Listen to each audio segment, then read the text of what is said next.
Howdy. What's up, guys? Hey, how you doing, chat? Welcome to stream. Welcome to stream. I hope you guys had a good yesterday.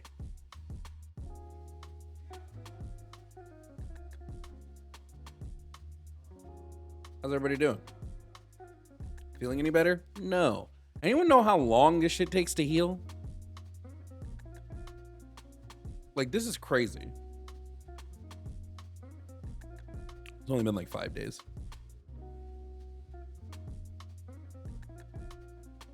I'm fine as long as I'm drugged up. The minute the drugs are gone, oh boy. Oh boy. Yeah, they pulled 2 teeth. I got 2 teeth extracted.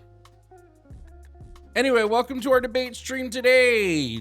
Call-in number is 219-327-8005, and the topics on the board. Number 1, trans men and women are men and women. Number 2, gender-affirming care for minors. Number 3, systemic racism and white privilege are real. Number 4, abortion all 9 months. Number 5, there is no reason to support Trump. And number 6, abolish police and prisons. If you want to debate, call in. We have a call-in screener standing by. I think we got Winnie screening today. Remember to support the show. Send super chats if you want to support. You can support via Cash App or Venmo, whatever way you want to do it. Please do it. Especially if you're like, I want to show support via Cash App or Venmo. There's some things I need to get to finish out the studio here, like my studio space here in my office. So if you want to support via Cash App or Venmo, that'd be dope. You don't need to, but it would be sick AF if you did. Specifically, I need to get, and I'm going to get these either way. I'm getting 2 lights that I can put back here to nix these shadows. And hopefully, they will nix the shadows that are crazy back there. I'm trying to redo my lighting, like hardcore. You know the weirdest part right now? It's not even the pain. It's feeling the, yeah, I remembered don't do a straw, like, half a drink into a drink, and then I was like, oh shit, I'm not supposed to use a straw.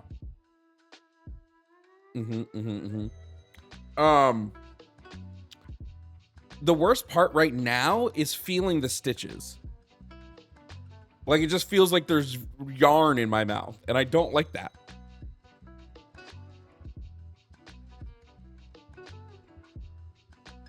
All right, Benjamin, thank you for the super chat. I'll read them all in a little bit. 219-327-8005. Also, shout out to Blue Pen, Purple Pen, Mr. Windup, and Els1517 for being the first in Twitch chat today. I'm going to try to read all the Twitch subs today. So if you sub on Twitch, I'm going to try to read them all today. You needed stitches? Yeah, they pulled 2 teeth. They had to close together the gums.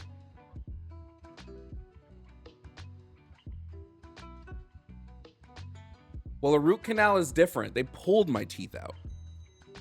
If I didn't get stitches, it would just be an open hole in my mouth.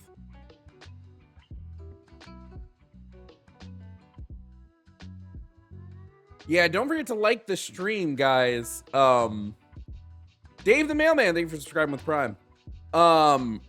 Yo, by the way, who was it in Twitch today that essentially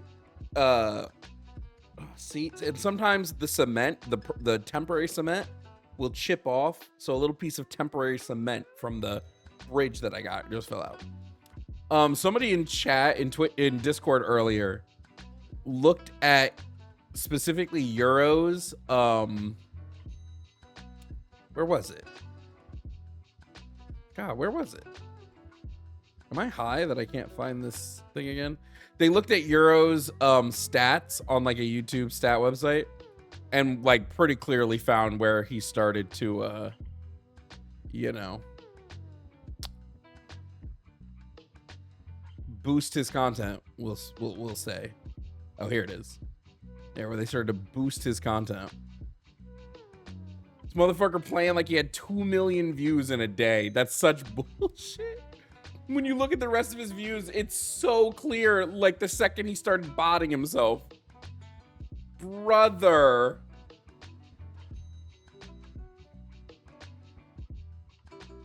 Like, this is literally damn near irrefutable proof that he started botting. Yeah, according to this, he got in 1 to 3 days time, he got like 8 million views, which is a lie. So he's botting his stream. Like, how embarrassing.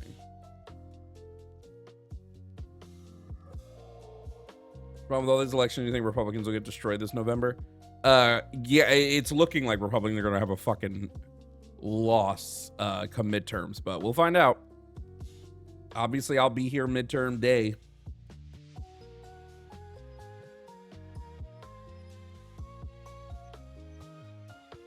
Did stream just start? Yeah. Yeah, it did.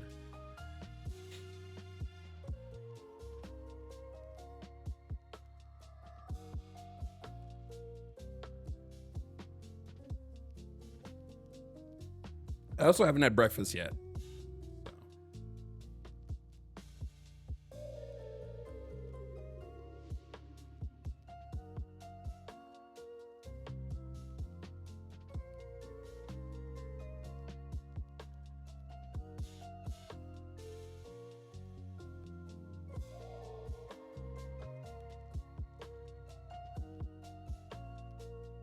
I have been using ibuprofen.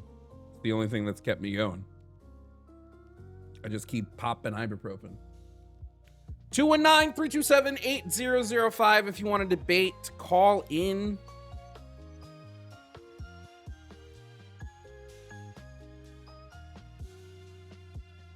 How'd you feel if you didn't have breakfast? I feel terrible.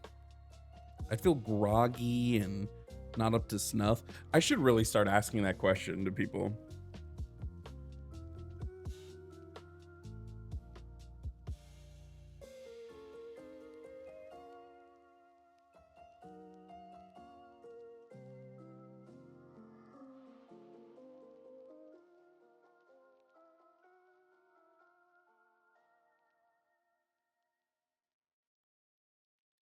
$278 of you on YouTube and only 87 likes so far. Can we please?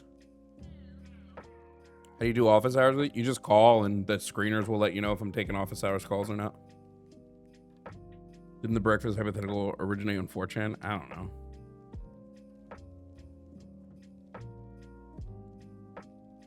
No. You don't ask, did you have breakfast in the morning? You ask, how would you feel if you didn't have breakfast this morning? It's basically just to test if people can engage with hypothetical questions or not.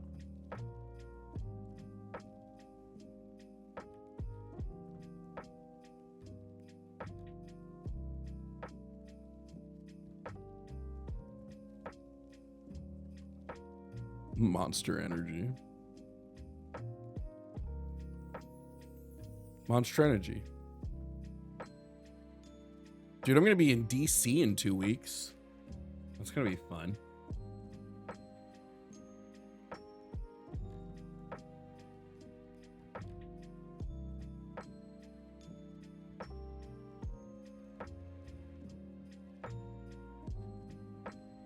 I'm going to DC to attend the Trending Up conference. It's a conference for a bunch of creators who are mostly like activists, like political creators and whatnot.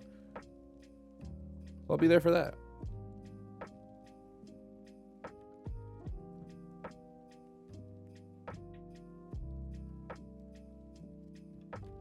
And then I'll be at a Revival of Reason in Atlanta in June. I think it's 12th through the 14th. So if you want to attend that, go get tickets. I'll have to put tickets in my link tree or give the link to mods so they can link it in chat while we're doing it. But also there are digital tickets. So it'd be really dope if a bunch of baddies bought digital tickets for Revival of Reason. They're only $25 for a digital ticket, and it gets you like access to the whole weekend conference. So it would be dope. If you're gonna go to Revival of Reason, dope. It'd be great to see you guys. If you're not gonna go to Revival of Reason, buy the virtual tickets.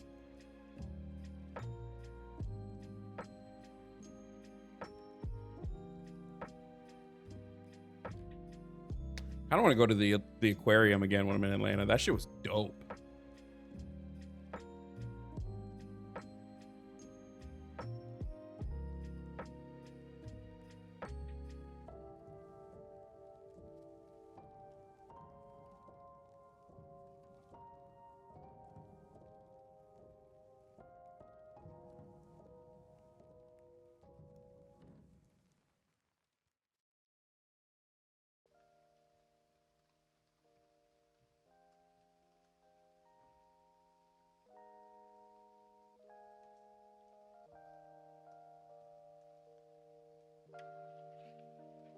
Anyway, what's your favorite shark? I don't have one.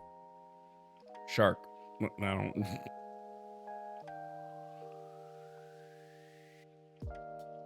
We'll see how long I can last today debating before my mouth just hurts too much. All right, we got a call. Coming up first to stream is Daniel. Daniel is calling from Texas. Daniel's calling to talk about systemic racism and white privilege. Daniel, if you can hear me, please provide me your age and pronouns. 25, pronouns, I guess, he, him. Okay.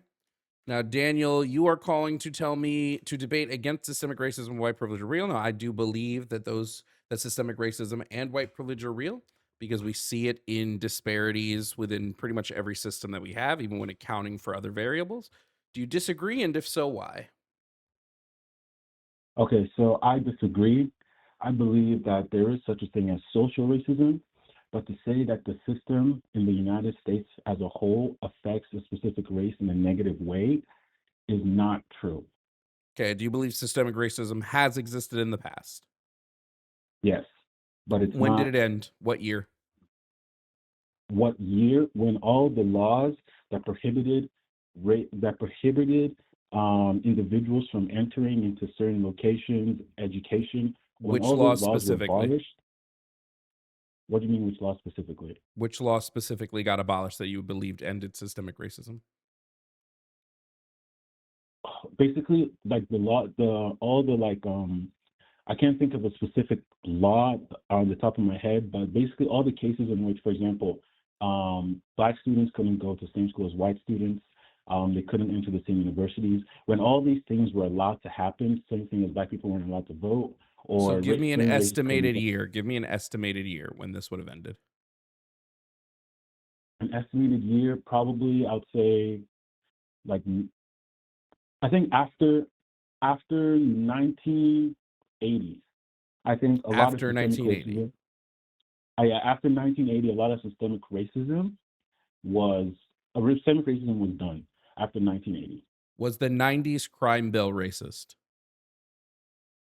Sorry, say that again. Was the 1994 crime bill racist? The 1994. I'm not sure what that is. It was a violent crime bill passed in 1994.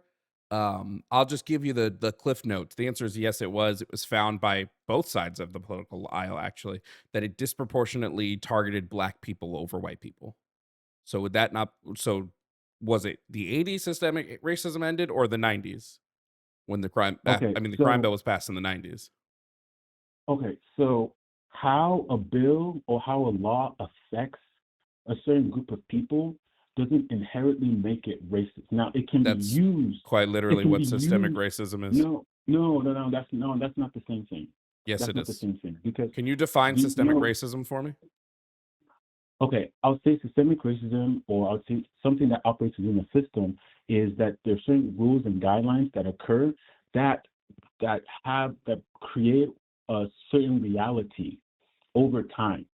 Now, what does that mean? Now, Incorrect. when you talk about, okay, now when you say, okay, creates a certain reality over time, is laws, okay, I'm talking about laws as, how would I put it?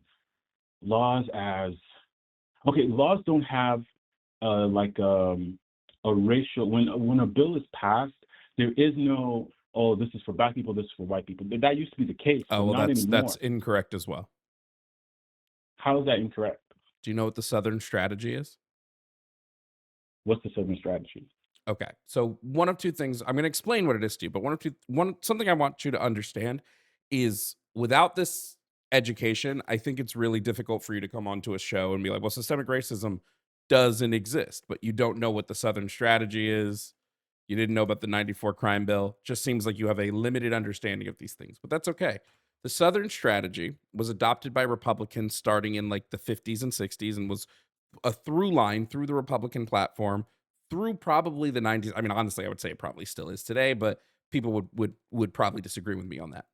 The Southern strategy was basically the Republican Party of the time trying to figure out ways that since the Civil Rights Act was being passed, they could still harm Black people politically. One of the biggest proponents of the Southern strategy was Lee Atwater. Do you know who Lee Atwater is? Yeah, I do. Great. So Lee Atwater literally said in an interview, like, yeah, our plan was to create laws that were ambiguous, but the goal of those laws were to hurt Black people more than white people. Okay. So Okay. when you Okay. say the So statement, wait, just really quick. When you say the statement, the plan of these laws or these legislation wasn't to negatively impact certain people. That's just blatantly untrue. Do you okay. agree with me that that is So blatantly untrue? before I say I agree or disagree, this is what I'll start with. I want to ask you this question: who are the highest earners in terms of race in the United States? I don't care. Okay. So the reason why I'm asking that question is I it's would like actually you to I would like you to answer Indian. the question So that I no. asked you, So please. I so don't this know so why this we're pivoting I'm to going to answer something your else. question. So this is why I believe that it's not systemic, and the reason is that it's Asian, I would like you right? to So if address I would like you to address the point that I I'm brought going to up to you. address that. You've not done it I'm yet. going to address that. I'm going to address that You're because no, well, no, right now you're pivoting to something else, but I'd like you to address no, it's the point I brought up. okay. I guess I can agree with that in that sense. But what I'm trying to say is that when I say that there's a difference between social, because I've experienced social racism, but in terms of systemic, I haven't. Now, why can I say that? Is because I did not grow up in a family that was financially sad. That they were actually a pretty struggling family. But the difference wasn't because of the system. I didn't go to the best schools. I didn't go. That wasn't it wasn't any of that. That there wasn't anything hindering me from reaching specific goals. Now it's not I'm super Yeah, you successful, don't but know being what able to systemic complete racism college. is, friend. You don't know what it is. Systemic Oh, racism is just about deeply embedded practices, policies, norms, biases, all of those that produce racially unequal outcomes. That's it. Are there currently racially unequal outcomes being produced in our systems? The answer is yes. Look at white wealth but versus that black wealth. Look at the education but rate. Look at the graduation rate. Look at the rate of that isn't an economic thing. That isn't stop. economic. You don't That think that the isn't wealth economic. disparity between black and white families is an economic thing? You're only making it white and black. I'm trying to say that there are multiple rate. Like you can't just make it just about black people. I can't make Again, it you see, just I can't talk about systemic if it's racism systemic, from a if black it's systemic, lens. Wait, wait, wait, wait, wait, but wait, that wait. Wait, then wait, it's wait, not wait, wait. Wait. systemic. Let's Then it's say, not hold systemic on, because a stop. You system. don't know what you're saying. You literally are saying incoherent babble. Let's say you have a system in which both black and let's it's not the case, but let's say Asian. Let's say both black and or I'm sorry, both white and Asian people are thriving, but the system produces disproportionate outcomes for black people. That is still a systemically racist system. It's just the race that's being targeted is the black one, not the Asian one. You genuinely don't know Okay, what you're saying right now, and it's a little embarrassing. no, no. Okay, so you're not understanding what I'm saying. Let's put it like this. You take. I'll put it like this. You take the most important factor for economic success, and I'm talking about your salary, your cost, your standard of living, all these other things has to do with not just your background, but also your ability in the United States is all about what you bring to the table. That's I and I keep like and This whenever is you not say that's why I addressing like any to of the whenever points that I've made. You're not addressing anything that I'm saying. You're just ignoring it. I'm no, I'm not. I'm about to address it right now. And so what I'm You're trying to say not. is that if you take a black person and you take a white person, because you want to make it black and white, you want to mix it between black and if you take them and you switch the roles, the output of it wouldn't change. It wouldn't change because it's not about this. It's not systemic. It's not You the keep saying environment that, around but them. you aren't addressing any of the stuff I'm bringing up, which is all systemic factors. What? You Okay, just keep give me one. you Because just keep you dodging mentioned them like, like it's a dodgeball. okay, give me one. Give me one example. Sure. Give me Why is it one. the Start case with that one. disproportionately black students go to underfunded schools? Why is that the case? Why is that the case that black students go to sorry, say Disproportionately that again? black students attend underfunded schools. Why is this? Why is this? Well, one is we have to look at, okay, how is the school system funded? A lot of it is funded by the properties around them. Okay, so if they're not in a well-funded area, by default they go to a Why school are that isn't black as people funded. great, beautiful? Why do black people disproportionately live in underfunded areas with low property taxes? It's one beautiful little word. I wonder if you know what the word is. What's the word? What's the word? You don't know? No. Have you ever heard of redlining? Yes, I've heard of redlining. There you go. That's the reason black people tend to live disproportionately in underfunded areas with low income Okay. schools. Because Okay. specifically of systemically racist policies that caused a mass movement of black people into low income intercity areas where instead of owning properties, they would be renting properties because traditionally black people were barred from property ownership for hundreds of years. And then when they were allowed Okay. now to get those loans and properties, now then it's a difficult task for them because they have to get past what the system has embedded them into. Nobody is saying black people can't Okay. make it out Okay. of So this. I We're so saying so it's everything you just said over disproportionate. there, I love that word. I love everything that you we're just not said, listening. I agree. Everything you just said, I just agree with what you just said. But I love that word. the part that I'm trying to make is that now black people can do those things. Systemic is they couldn't before, they weren't allowed. Nope. You don't know Now what they can. systemic means. Now they can. I So literally no, defined it for you. So let me define it for no, you but that's your again, definition. and That's not what maybe a we'll system is. yeah. What is a system? What I'm actually gonna search it up just right now so I can God so we damn, can this is because embarrassing. you're talking about bias. These are all on a social level. Social Because you know why I can levels say create because it's systemic on a social levels. level because if it's because systems as a Social whole, levels create systemic levels. social level can be part of the systemic level, but the systemic level isn't subject to the social level. Social There's levels that create the no systemic social level. levels. Social level is a subset Social levels of the system. create the systemic Why? levels. So that means basically, if you're This saying is social, actually nonsense. okay, so if you say social level creates a system level, that means you're basically saying every white person in the United States is racist. Every white Because person if the policies are in the United States benefits from a system of white supremacy, correct? so they okay, every white person in the United States benefits from a system of from white supremacy. That's what you believe. Correct. So I guess if you want to go into West Virginia, the white people there who are living under the poverty line, they also And this benefit. is you telling me you don't know what systemic racism means. Systemic racism and white privilege are not sitting here saying all white people benefit economically or that all white people benefit socially. It's saying that white people will not face the same disproportionate outcomes black people do simply because of their race.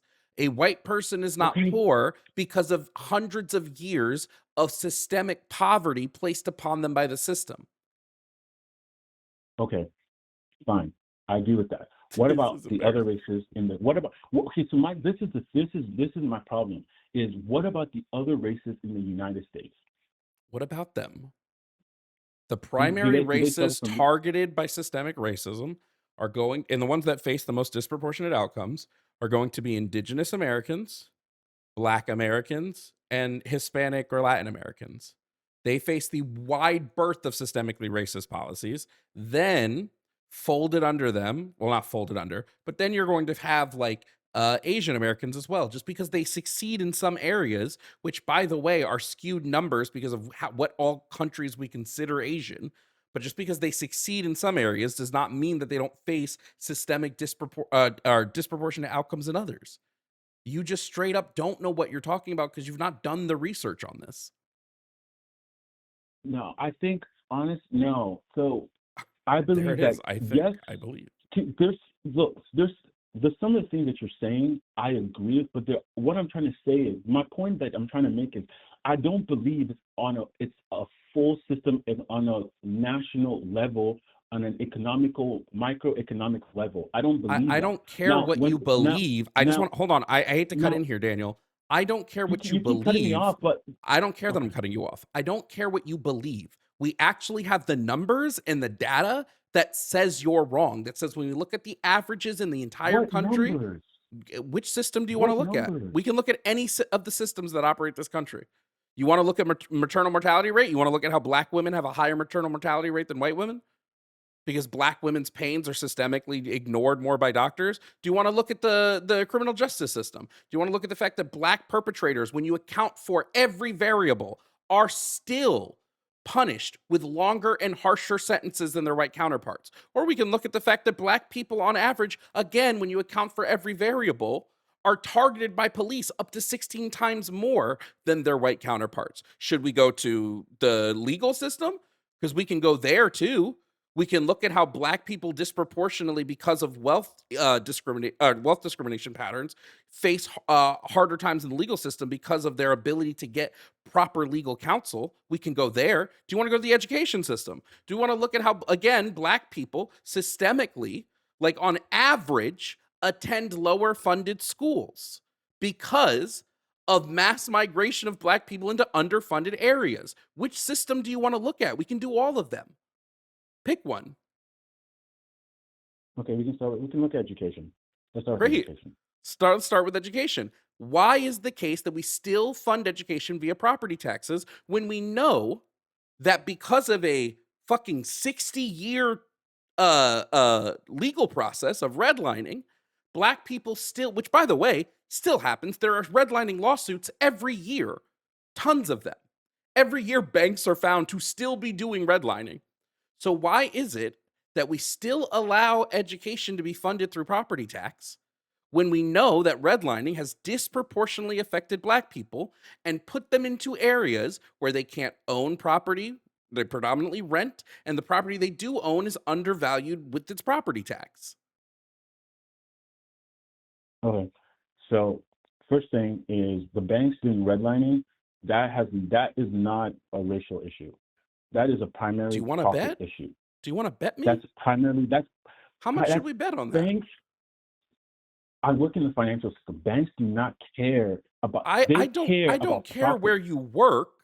I don't care Banks where care you about work. profits. Banks are So still that like facing racial redlining lawsuits. Now, in this year, banks have been hit with racially redlining lawsuits where they are yes, underfunding black people disproportionately than white.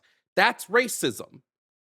Doesn't matter if the banks okay, go, well, we're doing it because we want to maximize profit. That's still racism, okay, okay. You're not. brother. This is no. This is what I'm. This is how it works. Let me just. This is how it works. Whenever you want to give a loan or you want to create some kind of product, you look at the likelihood of how likely this person is to default. The higher they are to default, the less likely they're willing to give them This that is person that literally product. this was It's literally the it's I'm sorry. This is so it, you're literally what race are you, Daniel? I'm black. So you as a black man are literally just parroting redlining policies from the 30s and 40s. What do you think they said in the No. 30s and 40s? No, I want you to tell me right now. What do you think the justification for redlining maps were in the 30s and 40s? What do you think the justification the banks used were? Was You don't it know. wasn't it wasn't You have no I mean idea. honestly I don't know. I don't know. It was who they thought would default on loans. They literally made a map. Jesus Christ. I can't with how fucking Okay. God Okay. Can you open And a book? so, I want you to open. No. I need you to read but a it's not book about, before you okay, can. that, No. okay, that's, look, Stop. I need you to no, read a you're book. saying stop, Stop, you're saying Daniel. Shut stop, the you're fuck saying up. stop. Daniel, But shut the fuck if, up. Shut if, up. Shut up. I if, need you if to shut up right now. someone, if I need you to shut someone, up. You're muted right now. I need you to open a book for me. Okay? You are too uneducated to have this conversation, and you've proven that to me. I need you to pick up this book. It's called The Color of Law. It's by Richard Rothstein. I need you to read it. I need you to understand how redlining worked, because to sit here and go, well, the reason why right now is not because of race, it's because of who can afford the, like, who will default on the loans, who the bank is, how's the bank going to make profit? That was the exact reason they made the maps in the first place. You fucking moron. Dummy. All you're doing right now is repeating white supremacist propaganda. That's it. Be better. Do better. This is embarrassing. So pick up a book, learn about this topic, because I don't want to hear, I think, I believe. I don't want to hear those statements when we have the numbers. I don't want to hear it. We have fucking redlining issues that have happened this year and last year, where black communities were specifically targeted over white communities. And you sitting here claiming this shit doesn't exist is so mind-bogglingly stupid. So Daniel, you heard a beep just now. That beep was you being unmuted. This is okay, nonsense. You're saying nonsense okay, things. I need you to understand look, this. my, what I'm trying to say, like, I understand what you're saying. You don't. Like, I'm not saying there's no racism. I've experienced racism, but what I'm trying to say is that I don't. But like, you're trying to say it's at a systemic level. If it's at a systemic level, they wouldn't like the mass majority people are the standard of living has gotten better over time. That means They nothing. wouldn't be That means nothing. That means look, nothing. That is for Daniel. That was the worst. for Daniel, that was the worst response you could have given. Because again, wait, when I look can I at the finish? numbers, no, You're not letting Daniel, me you finish. You can't. see, I No, can't because you're not saying anything, I Daniel. You just let me said, finish. well, the standard of living got higher. No, I'm going to address the point you just made. I'm not going to let you I'm trying gish to make. gallop. I'm Wait, not. No, can I I'm not finish going to my let you point? gish. No, Can I'm I not going to finish let my you gish point? gallop. No, Can I finish my you point? shouldn't have said that thing Why? if you didn't want I me can't to finish address my it. point. No, Can I no, finish my stop point? talking. Stop talking. Why not? Stop talking, Why Daniel. not? Because you're not Why saying not? anything relevant. I don't allow irrelevant You nonsense. okay? You're not saying Okay. Fine. anything Let me say relevant. something relevant. Let me say something You're relevant. not going to be able to. You brought Can up I say something standard of relevant? living, like that matters in this conversation. Can I say something? Can I say Right. something? Let's Can I say hear. Let's something? hear. Let's Okay. hear. I can't So wait to hear if this is relevant or not. so It's not going to be. I used to have that same view, but when I got to Irrelevant. college, I got a chance and I Irrelevant. read a book by Thomas Sowell. There we go. Holy shit. Holy shit. I Okay, knew. and Why I knew did I not know you were going to bring up Thomas Sowell's dumb ass? Like, Thomas Sowell is this fucking amazing. Do you know how many critiques of Thomas Sowell there have been over the year? he's not Do you know how many amazing. He's people? not Do you know how many amazing. people have critiqued his absolute nonsense and debunked his nonsense? Do you know how much of his He's talking not. points have been debunked? Please stop and listen to me, Daniel. I need Okay. you to listen because maybe I can get through to you. I doubt it, but just listen for a second. When we look at the outcomes in every system and we look at it nationwide, on average, Black people face disproportionate outcomes compared to their white counterparts. Now, the only two options there can be here is that the systems are racist against Black people and they work to get disproportionate outcomes, whether that be consciously or unconsciously, or there's something fucking going on with Black people and they just suck really hard. And it's just a culture thing, or it's just a societal thing, or there's some gene in Black people that causes us to face these. Those are the only two options it can be when we're looking at the effects of a system. Now, I know that race-based IQ is stupid and debunked. I know that socially the shit causing it has been debunked. I know that what hasn't been debunked and what we have a metric ton of evidence for is that there are policies that were in place, and those policies have created disproportionate outcomes amongst the system. and have propelled those disproportionate outcomes. I've already named you what a bunch of those disproportionate outcomes are. And now you're just going with, well, but like some black people do okay. Whoop-de-doo. This is called survivorship bias. There were some black people who did okay during slavery, too. We wouldn't sit here and go slavery didn't exist because some black people are okay. Like, I need you to, like, use your brain, Daniel. Now you can speak. Okay. Thank you. So, I honestly, yeah, I think, I don't know, we probably will never agree, but the reason why I brought his name, and I knew that you were gonna flip out when I said that, was he made some points that I thought were pretty interesting, and that and I guess what you consider system and what I can systemic racism and social racism. Yes, you see that black people have disproportionate outcomes to white people. That's not wrong. But what I'm saying is the difference is that when I say systemic is they didn't have the opportunity to change that. That's what I mean when I say systemic. Now we do. Now you could say like, oh, it might be a little bit harder, but the truth that I've seen is that it's harder for most people. For most people, like it's not, you could say white people, like the group of white people that are doing better. These are part of the upper echelon. The average person isn't. That's what I'm trying to say. No, and so it's not. I guess you're not listening to me. No, stop, because you just said something false. No, stop, because you just said something false. Stop. I'm going to correct you when you say false things, Daniel. On average, do you know what's the average white wealth in this country? What is it?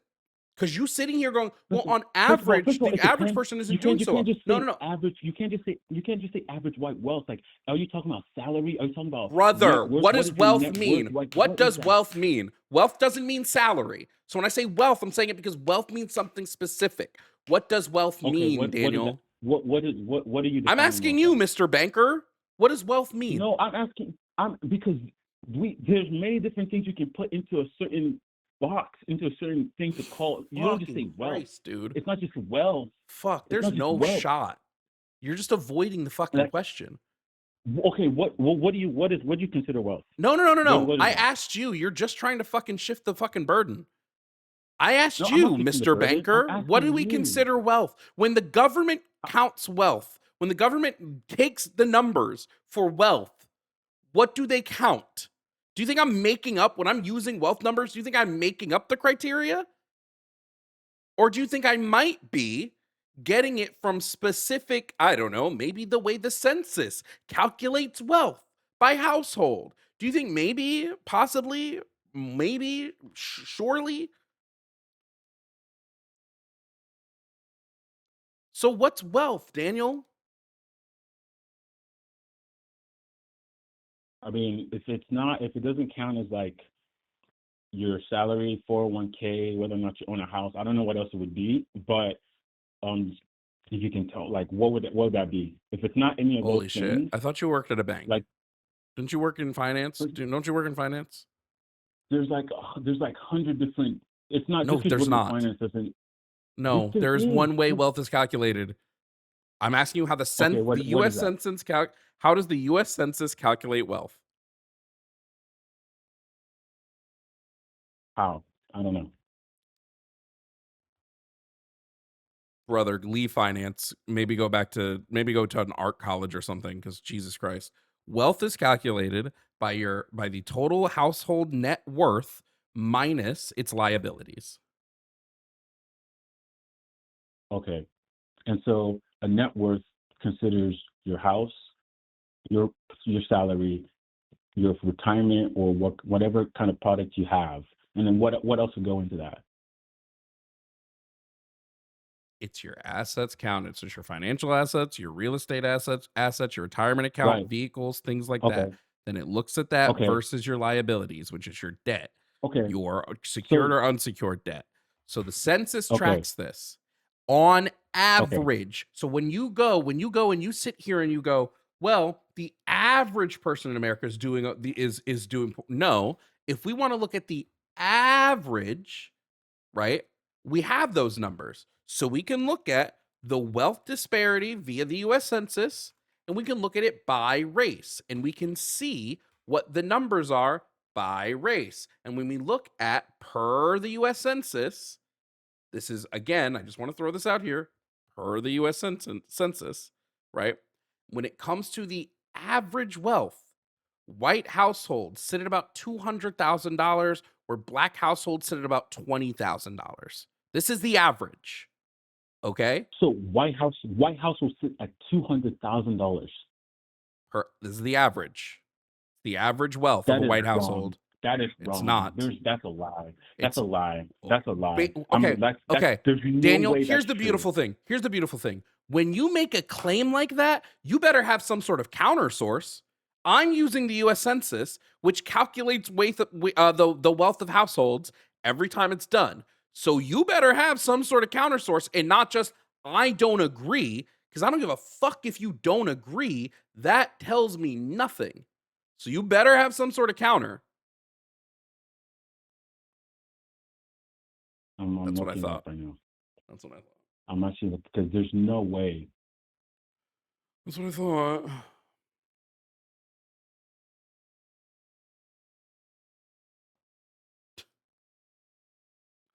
Unbelievable.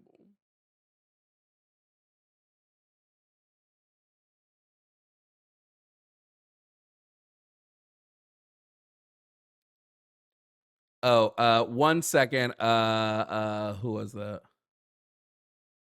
Katie Pope, I got you in just 1 second.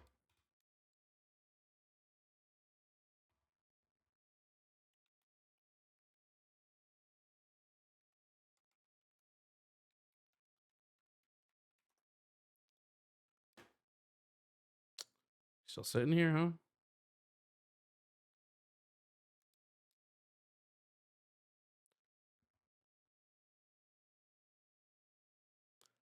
And just so you know, I'm off per the Federal Reserve. The Federal Reserve actually has those numbers higher.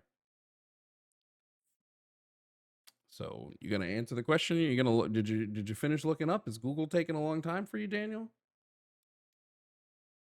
Hold up, I'm trying to find the census. Sorry. Oh. I'll let you know, as of 2022, the median wealth for a white household sits at about 280,000, though the mean wealth sits at about 1.2 million for white households. That's per the Federal Reserve. Okay. So I've given you both the Federal Reserve and the. It. Oh, and what's it say? Okay. Yeah. So before I'm going to paraphrase. You were actually correct. I know I was. Thanks for talking. Thanks for talking. But, I know I was correct. Goodbye. Please. Shout out to Katie Pope for paying to boot the guest. Obviously, I'm correct, bro. You think I don't study this shit on the daily? You think I'm not looking this shit up daily?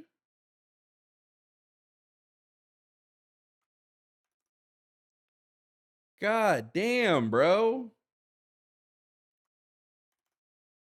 So embarrassing.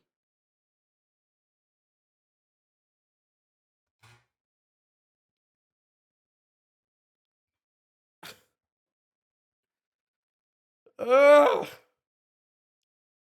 I need a drink, but I don't drink. So it's like, what do I do?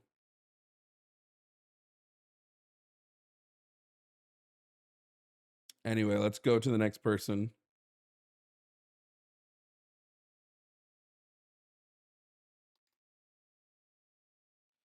If you guys are liking the content, like the stream over on YouTube. There's 700 of you in here and only 200 likes, so hit that like button. Like the stream. Send tips or cash apps if you want to support the content. I have to order some lunch. We'll take the next caller. Maybe I'll order some lunch while I'm doing it. Coming up next is Juan. Juan is calling from Colorado to talk about topic number 1, trans men and women being men and women. Ron, if you can hear me, please provide me with your age and pronouns. Yeah, hello, am I on? Yep. Okay. So my What's name is Juan, and I'm a man. Through my observed biology, okay? You haven't that is answered. You a didn't answer man. any of the questions I asked you, so I'm going to ask them again. Maybe you didn't hear them, so I'll just maybe that's the case. So I'll just repeat them. One, I need your age and your pronouns.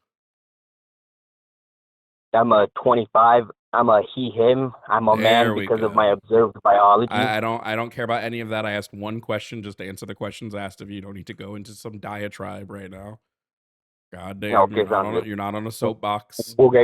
We'll get to All that right, later then. Juan, you are calling in to argue about the topic trans men and women being men and women. Now, I believe trans men and women are men and women because there's no one biological trait that is necessary and exceptionless to define those terms. Therefore, they must be defined socially as well as culturally. Do you disagree? And if so, why? Yes, I disagree completely because how can sex and gender be different when the entire basis for gender existing is biology first? Without Okay, biology first, gender cannot exist. That's how we I'm know what to going create to gender terms assume off of. I'm going to assume, Juan, that you were not listening when I gave you my reasoning. So if you'd like me to repeat it, I will. But you didn't address my reasoning, so I'm going to. I'd like to whatever script you're on. I'd like to get off of it so we can engage in Okay, this okay. conversation. I'll So would you address like the me to? biology first. Would you Uh, like me uh, to uh, repeat uh, my stance? uh, I'll address the biology first. So you said there's no objective traits that define a man and women. Is this correct? It's not what I said. Would you like me to repeat my stance? Okay, repeat it. Great. There is no one biological trait that is both necessary and exceptionless when used to define these terms. So, therefore, I could not make a category distinction off of biology. So so what you said is that biology is determined just by social, or I mean, gender is just defined by social roles.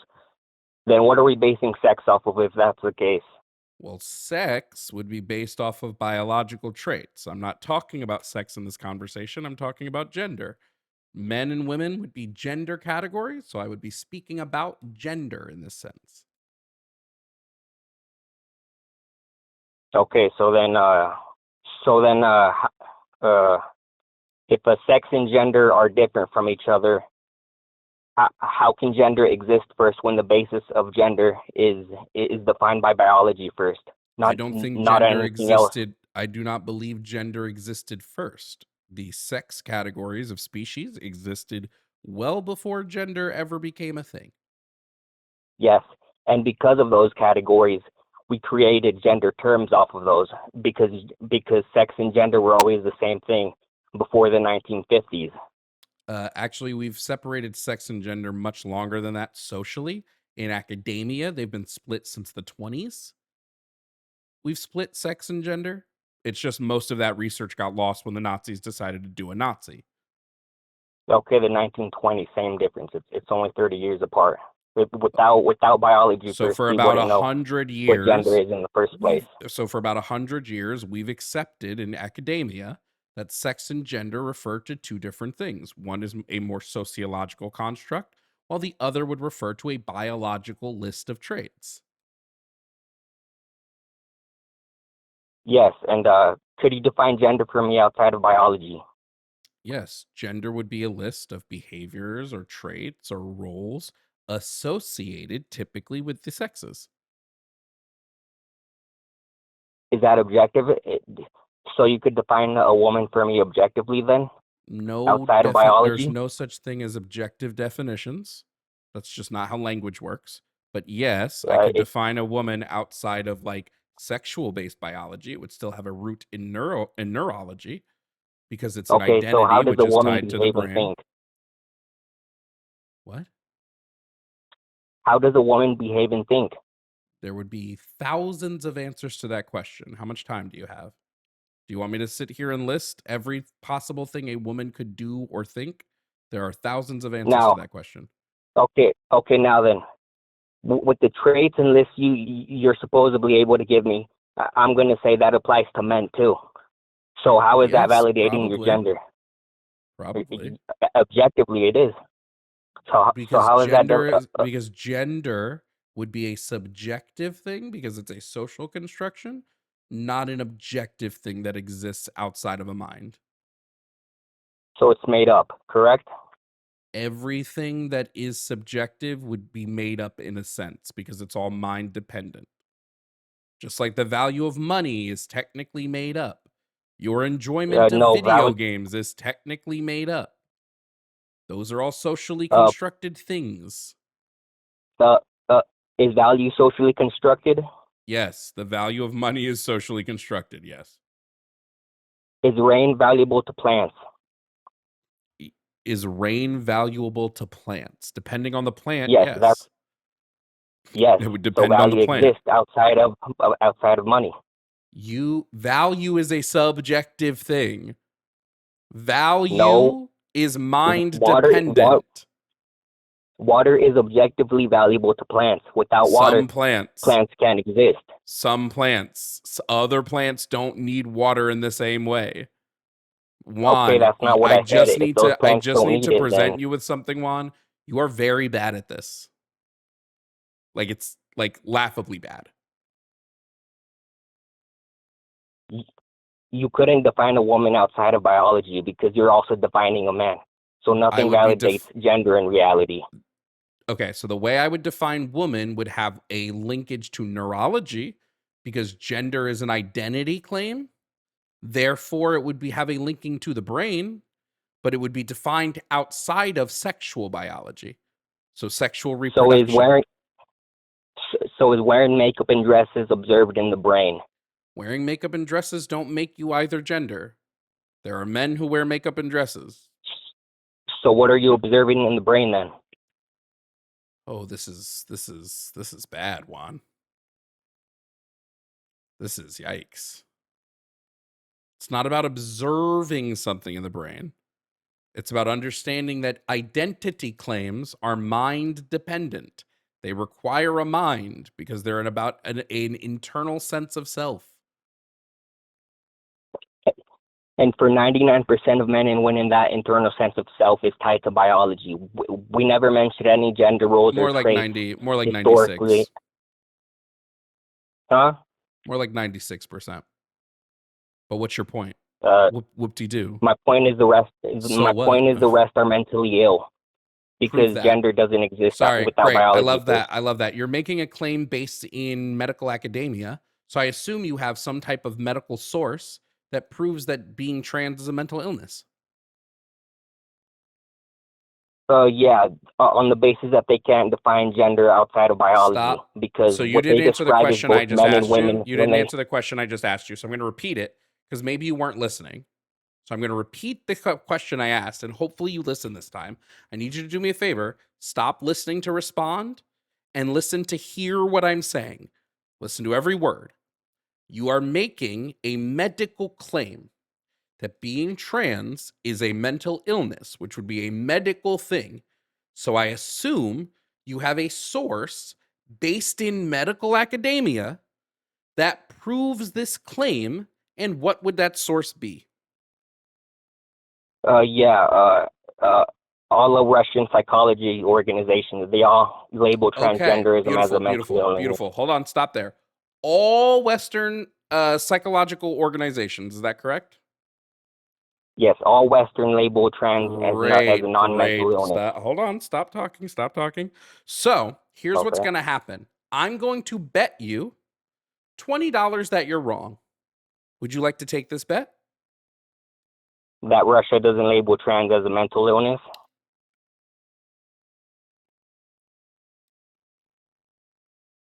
Is that what you're betting? Did you just talk about Russia? Yes, I said Russia labels transgenderism as a mental illness. Are we not talking about Western medical societies? No. And we're going to bring up Russia? Sorry, did you not use the phrase Western? Are we now walking that back? Like you didn't just say that 5 seconds ago? Western societies label trans as a non-mental illness. And are you going to And I sit here and say disagree. Russia is a Western society? Since when? No, but Okay, so then shut up about we're all Russia. humans. Thank you. Shut up about We're Russia all then. humans. Thank There's you. nothing Shut up different about. us. Thank you. Shut up about Russia then. What the fuck kind of stupid? Okay. Russia also kills their gay people. Maybe we should like not take our advice on like these things from Russia. Maybe. You think? But killing Possibly? people is against the law. So You think, Juan? You think possibly? Do you think that's maybe? not even relevant. Do you think either. maybe, possibly, maybe? Do you think? I do too. So again, I'm going to bet you $20. You said that every Western medical psychological organization claims that being trans is a mental illness. No, that's not what I said. I Do you said want the to bet opposite. me? I said, Do you want to bet me? Do you want to I bet me said that's what- not what you said? Do you want to bet?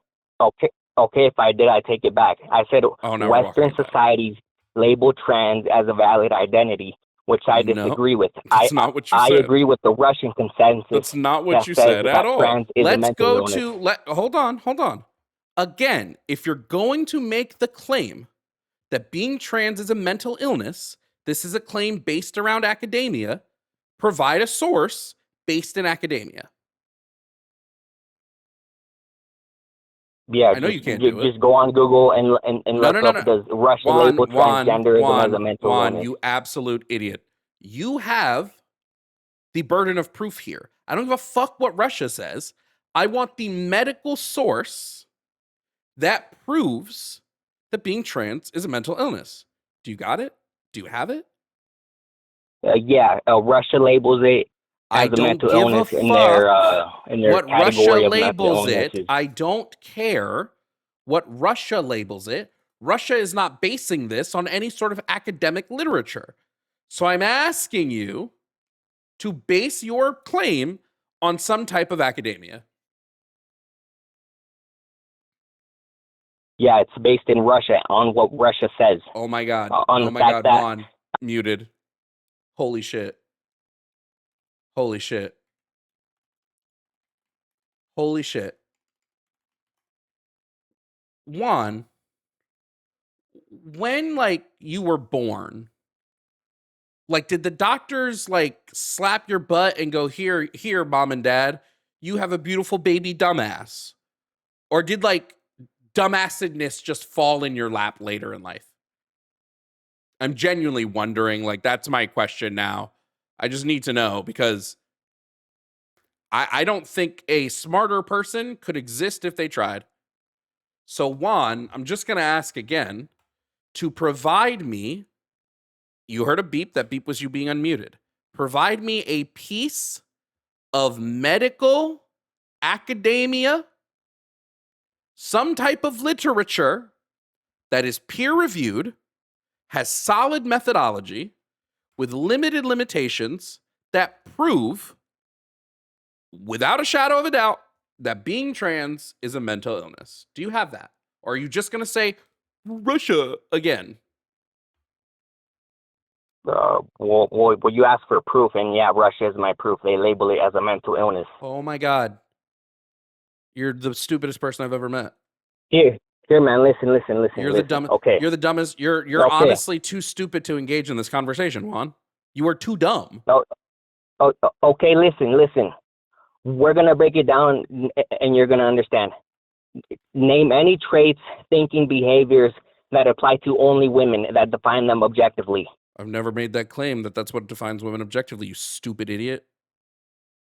You Dumb never fuck. made that claim, but Nope. that's what defines a woman objectively. Is that what you said? You just Never- contradicted yourself. I haven't, stupid fuck. I know it's tough. I know when you're just okay, listening name to traits. respond, when Name you're just traits. listening Stop to with the ad respond, hominem. when you're Just just name traits. listening. Okay, Juan, I need you to understand what an ad hominem is before we continue, because that was stupid as fuck. So an ad hominem fallacy would be if I did not address. Okay, Juan, buddy, you're gonna get listen. muted again. The debate is about shut up. whether Mute. they're women or not. I'm just gonna mute you again.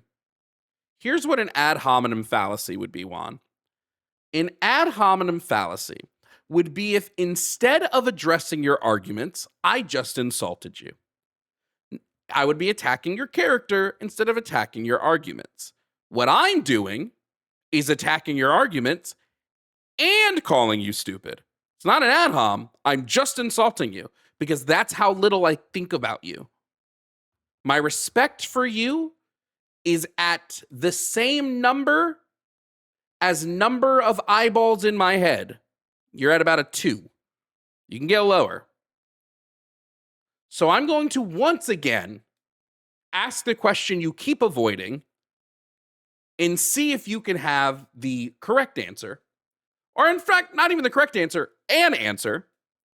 I'm going to ask again, Juan, that beep you just heard, that beep was you being unmuted.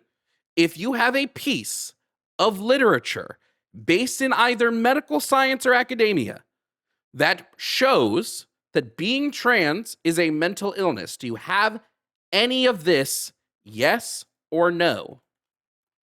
No, I do not, because they don't label it as a mental illness. So thank you. So again, what this proves, thank you so much for saying that, is that your claim is going to be rejected here on stream because you have no proof for your claim.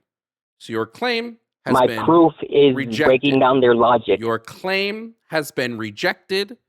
You have no proof for your claim. Therefore, it has been rejected. Now that we've gotten that nonsense out of the way, let's move to the next part of your claim, because that was stupid. So go ahead, now bring up your next point that I'm sure you'll have some type of evidence for. Yeah, so my actually, my no, wait, point before is, you do it, Juan, before you do it, I want to provide the counter evidence. So the American Psychiatric Association, who authors the DSM-5, they are the foremost resource in America when it comes to mental illness. Do you know what they have to say about being trans, about having a gender incongruency? I'll read it to you directly off of their website.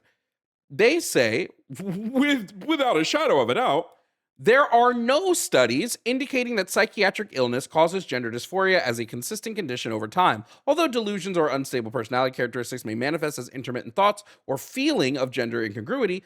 Additionally, TGNC people can have other psychiatric disorders, just as anyone else, that is not related to their gender variance. So, and they list like just a beautiful source, which would be the Diagnostic and Statistics Manual of Mental Disorders, 5th edition. So, I have provided medical academic research to prove that being trans is not a mental illness. So I'm glad we can now know that Juan has lost that topic. Juan, what's your next point of contention that you have? they say it's not a mental illness, but they can define a woman outside of biology. Here, Wow, listen, what I Juan. want you to Wow, do is name Juan. traits and behaviors Wow. that define a woman. I don't believe Define a woman is for me outside of defined. biology. I don't believe that a woman is defined by specific traits or behaviors. Numbskull, I've never made that claim. You're arguing a claim that has never come out of my mouth. So then what defines a woman? A woman would be defined by a complex interworking of her internal gender identity to her schema on the female sex. Okay, define the schema of gender identity of a woman. The schema? It's pronounced schema. I know words are tough for you, Juan. Words are tough. Okay, define the gender identity of a woman. Schema Define the would traits. be What behaviors would be individualized. There are thousands of different schemas. Actually, there would be almost about 9 billion different schemas because there are 9 billion different people on this planet. Schemas are individualized, numbskull. They're individual brain processes. They're the way our brains categorize information. My schema on something might be different than yours because we have 2 different brains. Not if it's outside the definition of what the word is. I don't care what your Merriam-Webster book tells you the definition is. I do not care, because that's not the conversation we're having. If you want to talk about definitions, you don't want to go... Wait, actually, do you want to go the definition route, Juan? Do you think that the definition determines? Let's take Merriam-Webster's dictionary. Are we going to say whatever Merriam-Webster says about what a woman is, that's correct? Do you want to play that game? A woman is an adult human female. That's not what I asked you. That's not what I asked you. I said, do you want to play the definition game? and go off of what the dictionary says. Are you going to name a definition of a word that they recently updated that says So it's gender identity? that goalpost just moved across the fucking field. So the dictionary is only right when it's agreeing with you. The second it disagrees with you, then you're like, yes, oh and no. I refute the dictionary on the basis that they can define a woman outside of biology. You haven't gave me any traits at all that defines a woman. Again, woman is not a biological term, so why would I define it inside of biology? It is a biological term. Really? What's the definition of woman you use? The definition I went off of is an adult human female. What's an adult?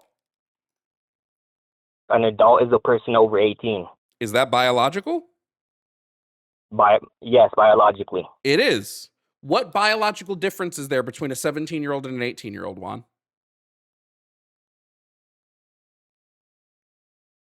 That's what I thought. Second question: at what age do humans? What point are you trying to make? That adults don't exist? Second point, Juan. Adults exist. Juan, second point to determine how stupid you are. When are humans, who are mammals, considered adults biologically? When are we biologically considered adults? We're mammals. When do mammals biologically get considered adults, Juan?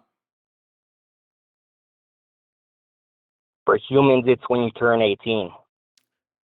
Juan, I said biologically. 18 to 25, depending who you ask.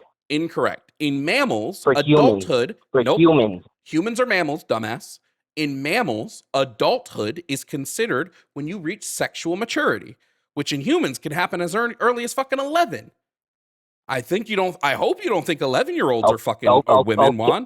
Now, I reject that, man. That's why I said 18 to 25. Juan, shut the fuck up. I don't care if you reject it. We're talking about two different things. You're going, well, the definition of woman is purely biological, yet you use the social categorizer of age to determine if someone's a woman.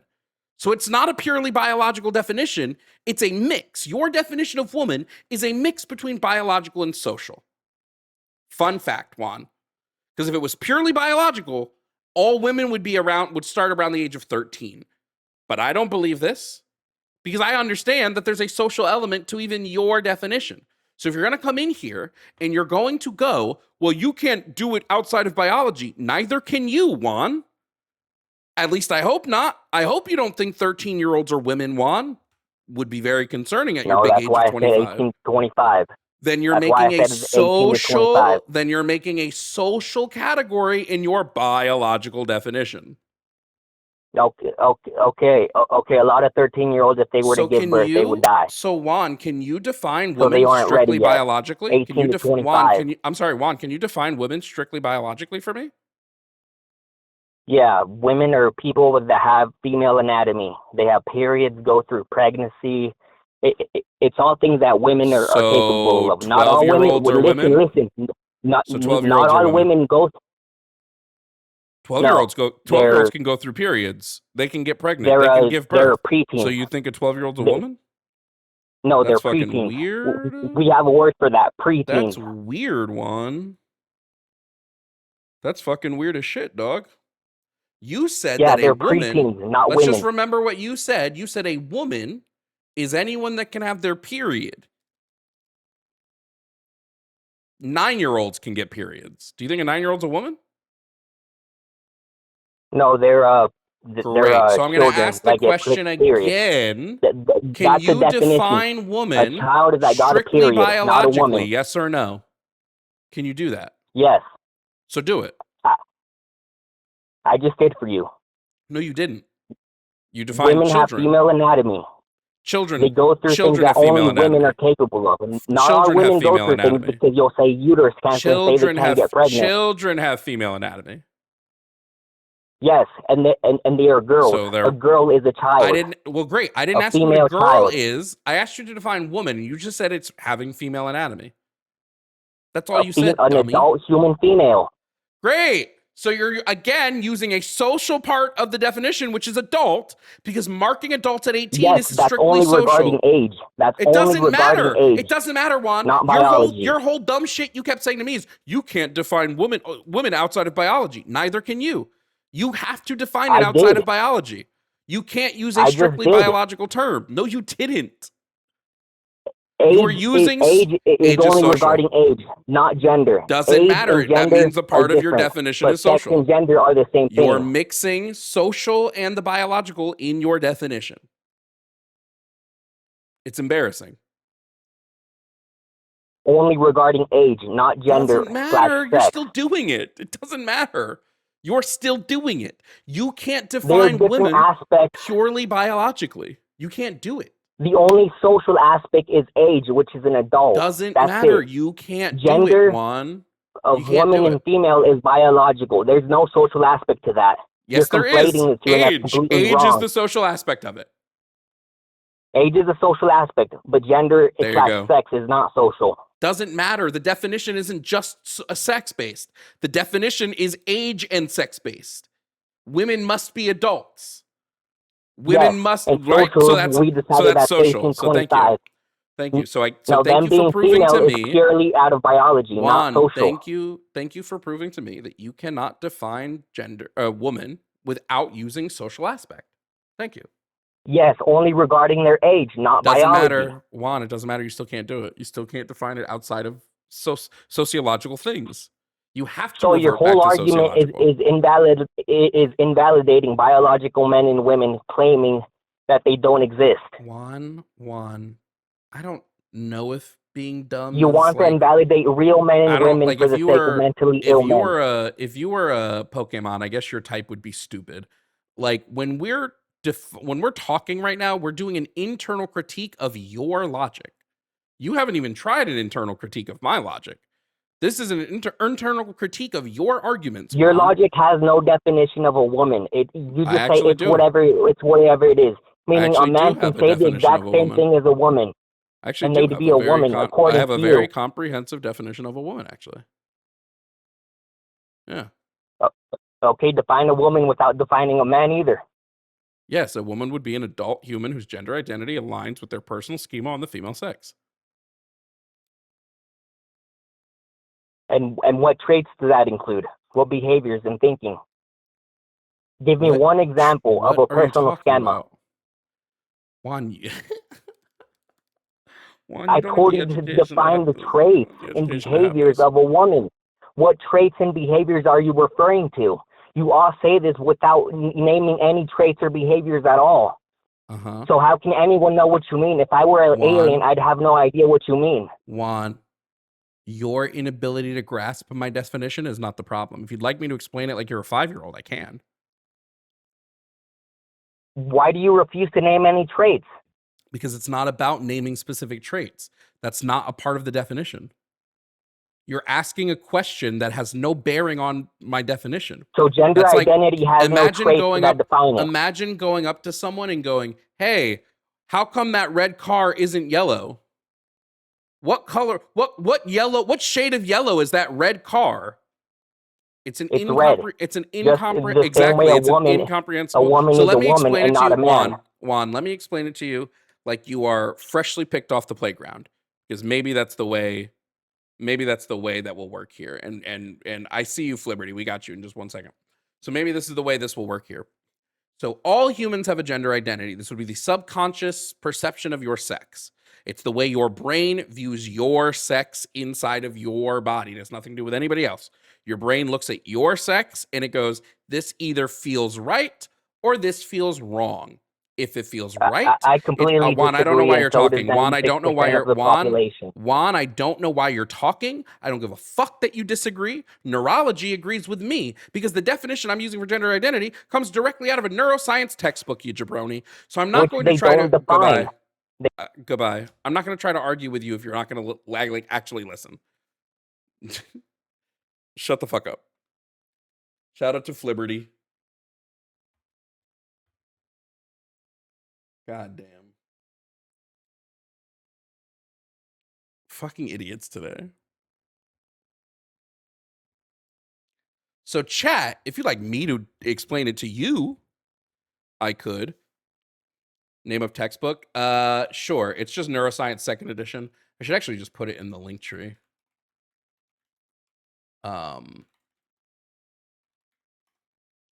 Specifically, it's in the section where they talk about sex.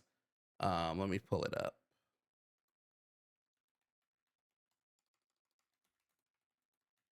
It's like people think I pull this shit out of my ass. Like I don't study this shit daily. Here, I'll do this for you, chat. I'll show you exactly what I'm talking about.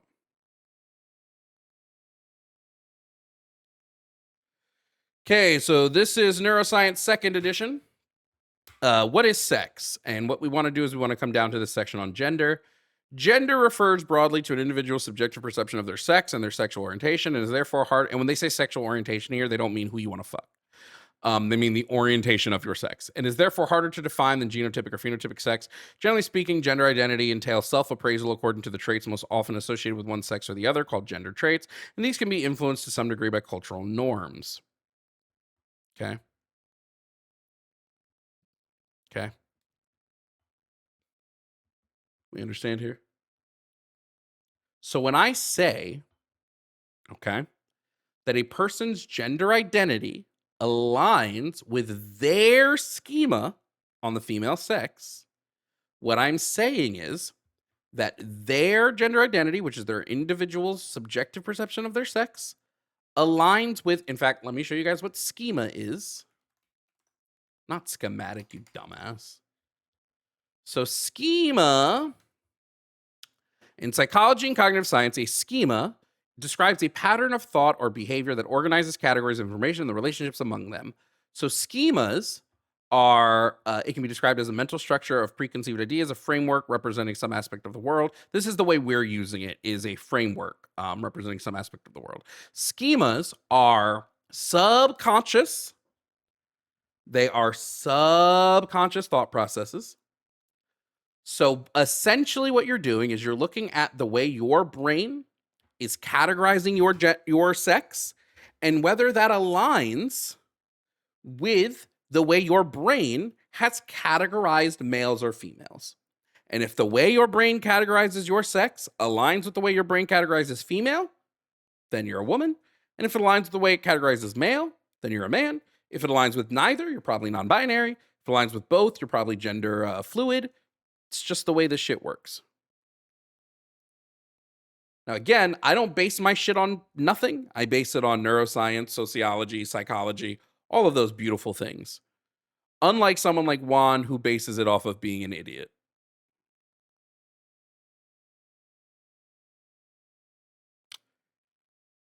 Boop-a-da-doop-doop. And in fact, I'm going to go get my iPad real quick so I can set the whiteboard up for these conversations. Because I think we need the whiteboard again. So let me go get my iPad really quickly. I will be right back with said iPad. I also got to order fucking lunch. Mm-hmm.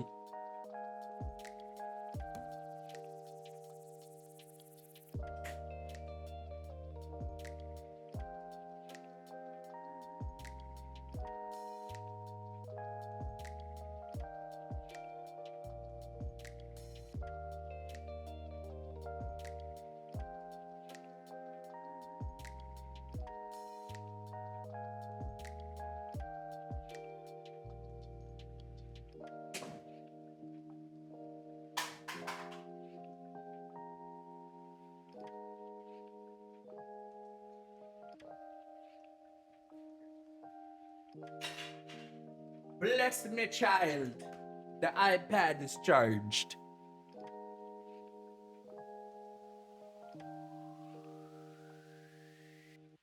Now listen, I understand, like Juan, some people are like, well, I learned that it was this thing in 3rd grade when I was taught this.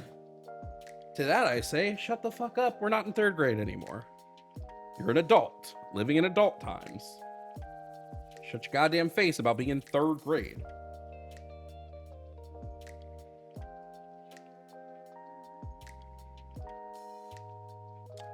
Now, let's see if I deleted my whiteboard stuff. Nope, here it is right here. Beautiful. And then this, the way I want to do this is switching this to Where's that 24?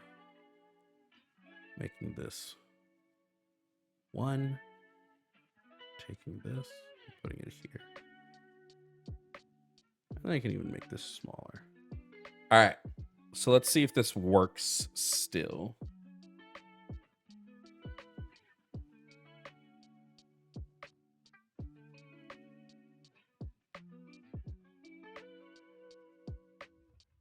Okay, peep it, chat.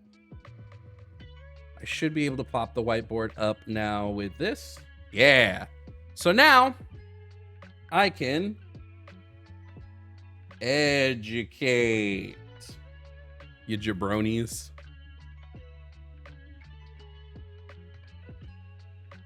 It, for some reason, won't show like the last stroke I make. It's so weird. So I can educate going now.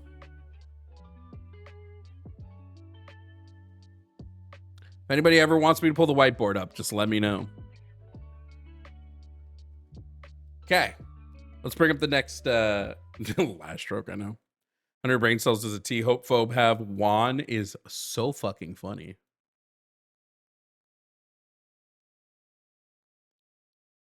And I will read all the super chats at the end of stream, so keep those super chats coming if you want them read. Haha, coming. All right, let's bring up the next person. Coming up next to show, we have Brian. Brian is calling from Arizona. Brian is calling to talk about systemic racism and white privilege. Brian, if you can hear me, please provide me with your age and pronouns. I am 45, and I'm a guy. Okay, what are your guy pronouns, friend? I'm not too, just a him, her, him. I mean, no, him, a guy. There I don't know. Him, no I don't problem. know. I don't know anybody that says that. I don't know anyone that says that. Okay, Like, well, I now go to you know. ASU Now you know. nobody Now you even know like talks about thousands that. of them. Now you know like thousands of them. Brian, Okay, you're okay. calling to talk about topic number. Okay. Oh, sorry, topic number Yeah, 5. and I didn't. Sorry, I wasn't trying to be sorry, negative. topic number 3. Jesus Christ. No problem. You're calling to talk about topic number 3: systemic racism and white privilege existing. Brian, I believe systemic Well, racism exists. Do you disagree? And if so, why? Well, maybe the topic wrong. I wanted to talk. I just wanted to ask you about reparations, so-called Okay, what about reparations. them? How would you know who gets them? How would I wouldn't you know give that? reparations to specific people. What would you do? What does that look like? I would use reparations to repair the systemic damage that has been done to different systems in the country. So part of one of the ways this would look like is using reparations to like repair the way we fund education, so all students get educated at the same level. I would use reparations to help fund low income property in predominantly minority areas, actual like decent property, right? I would use reparations to fund. I mean, I would use them to fund a massive thing. I would use them to fund like a re-education initiative in medicine, so that doctors stop believing that Black people experience pain differently than white people. So yeah, I'd use it to just fund a bunch of these different areas. I wouldn't do like strict So you're cash saying handouts. that's going to print more money, right? That's going to cost more money? Cost more? I mean, I would probably take it from other sectors. Yeah. Well, is that historically, is that what they've done? I don't know why you're asking me about like what historically they've done. I thought you were I'm asking just like wondering, what I believe I'm we should thinking do. if you raised that, right, if you wanted more funds for whatever you want to do, wouldn't the military kind of don't they go hand in hand? Well, I would probably directly take funds out of the military. And you think you would be able to do that? Well, you're asking me about what I would want to do, not like what we are currently doing, right? See, like if I'm the one making the decisions, yeah, I would do that. Yeah. Right. If we're talking about what I realistically think is going to happen, realistically, I don't think Black people are ever going to receive reparations. So, I mean, no offense, I'm not trying to be rude, but why not? Let's talk about something else. Like, maybe something else. Like, if it's not going to happen, aren't you just causing contention? Brian, sorry. I don't you called me about reparations. I have never mentioned reparations on this stream. No, yeah, and I'm not asking questions. It's not like I'm talking, but you just sat here. You're like, well, why don't we talk about something else? I've never talked about reparations. So what, like, this is the talking about something else. You're talking about something I've never spoken about. Oh, you haven't? I don't talk about reparations. That's not something I speak Oh, because about. I thought it on your thing, it looked like it said that. It said, like gender. There's quite literally nothing on my topic board that says reparations. Oh, okay. Then I have another question. Another thing, if you don't mind. Okay, so you're for gay marriage, right? Would you say? I mean, I would be for an abolition of the system of marriage, in turn moving to a system of giving all the tax, and maybe not an abolition, but I would be in favor of abolishing it on like a state level. I just think the institution of marriage is built on women being property. So I would just take the government out of marriage completely, and I would say that like you instead would have like shared partnerships. I don't remember the name of it, where if you live with someone long enough, like domestic partnerships, so that tax benefits can be for people who are not solely married. But yeah, as of right now, yeah, I would say that like, yeah, everybody who's in a consenting adult should be able to get married if they want to. But here's my, okay, but would it be safe to say that the institution of marriage is to help people, because for women and to raise children, because the women usually stays home? Isn't that what marriage, I would say the about? institution of marriage. I mean, if we're talking, do you want to talk about the creation of marriage or what marriage is now? I'm talking about just, like man and wife, gay marriage, that stuff, legal right stuff. Now, marriage is so that you have legal rights with your partner. You two are viewed as one legal entity. So that way you receive benefits, both tax-wise, health-wise, medical-wise, things like that. That's the entire reason for getting married. Okay, so my thing is, why would two men who are married need tax benefits? Wouldn't that? What? Because two men who are married file taxes together. So they'd want the same tax benefits. Why would they need benefits? What are you talking about? They would get the same tax benefits that a straight couple gets. Right. I was, as I was saying before, I believe that is because women generally stay home, and generally, I know it's getting different nowadays. Even if you don't have kids, you still get a benefit from filing as a married couple versus a single person. Right. And I don't see why that's needed, especially when men make way more money. No? Or Brian, are you good? Is that not true either? Did you hit the bottle before calling in? I don't drink like you. I don't drink. Okay. Just making sure. You take a little token at like MJ. You popped a little Spider-Man love interest this morning. None of it. Okay. None of it. So yeah, so there's a few reasons why two gay people should be able to get married. One would be like, let's say there's a medical decision that must be made for their partner, right? Well, then, like, if you're not married, you wouldn't have medical proxy typically. If like there's an emergency, the state would now have medical proxy, or the next immediate kin, but you might want it as the husband or the spouse, right? Yeah, well, that sounds like a civil union type thing, or something else that could be worked out, right? No? Civil unions? So why don't straight people just get civilly unioned? I agree. Maybe we should do that. Like you said, just tear down the whole thing.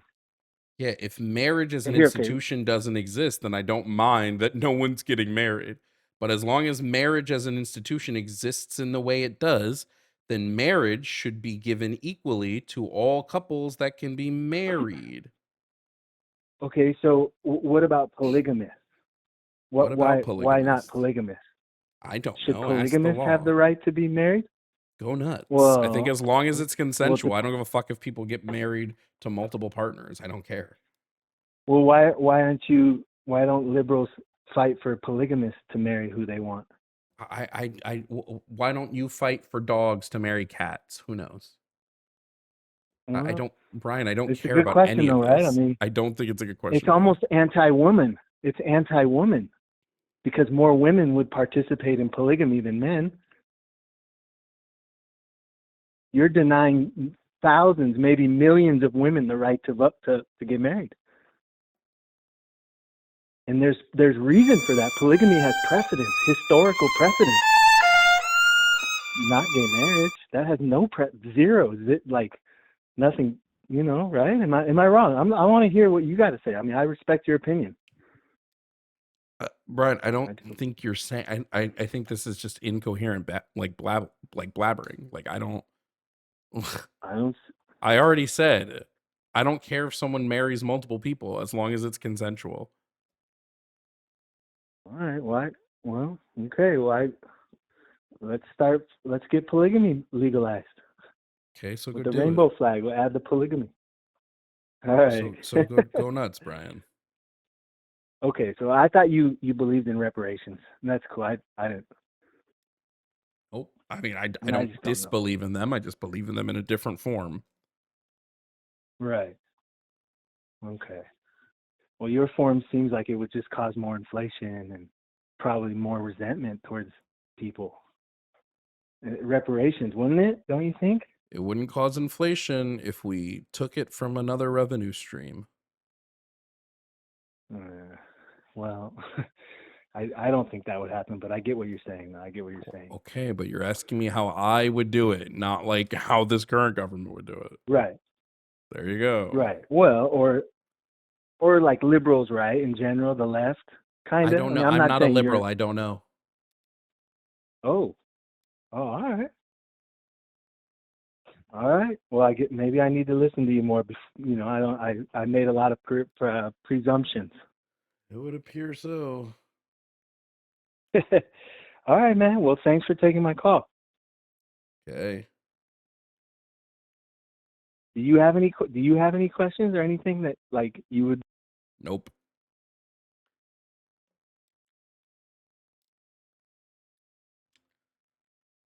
Elena, thank you for the Venmo. And Paul, thank you for the Cash App. Those are really appreciated today. I feel like I'm going insane with the callers. I feel like I'm losing my mind with the callers calling in today.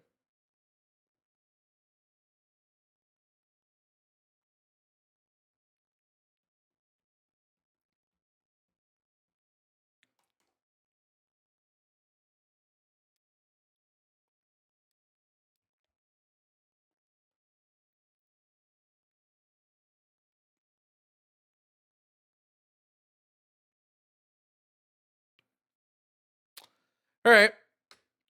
Coming up next is Dave. Dave is calling about topic number 6, the abolition of police in prison. Dave, if you can hear me, please provide me with your age and pronouns. I'm 33, him and her. Sorry, repeat that. Repeat your pronouns one more time. Sure, I'm 33, he and her. All right, great. Thank you. Sorry, you're cutting out just a little bit, just FYI. Oh, okay. Right. Can you hear me okay or no? Yeah, I can hear you. It's just you're a little bit of cutouts, okay. But that's okay. Okay.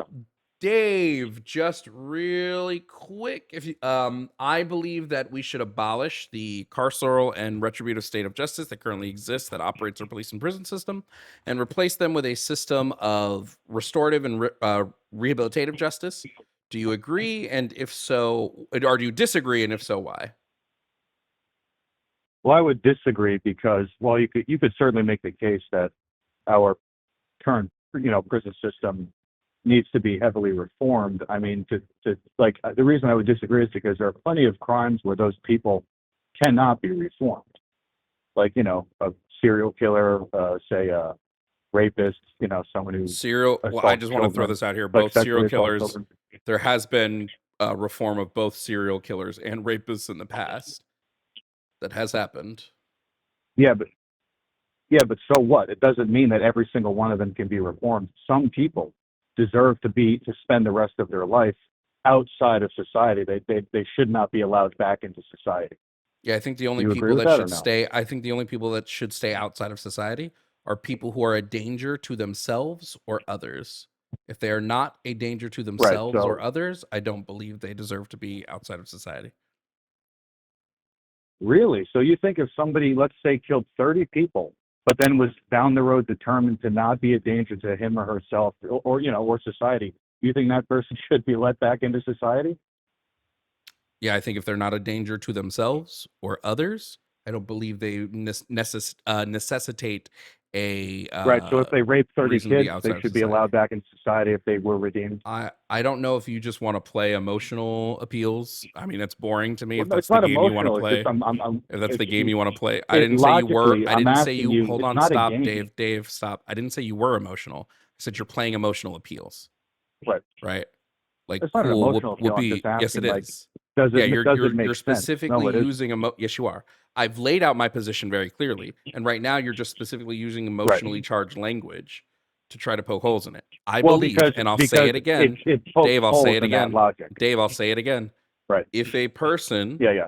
is not a danger to themselves or others, Right. then I don't believe the just blanketly exiting them from society is the right move.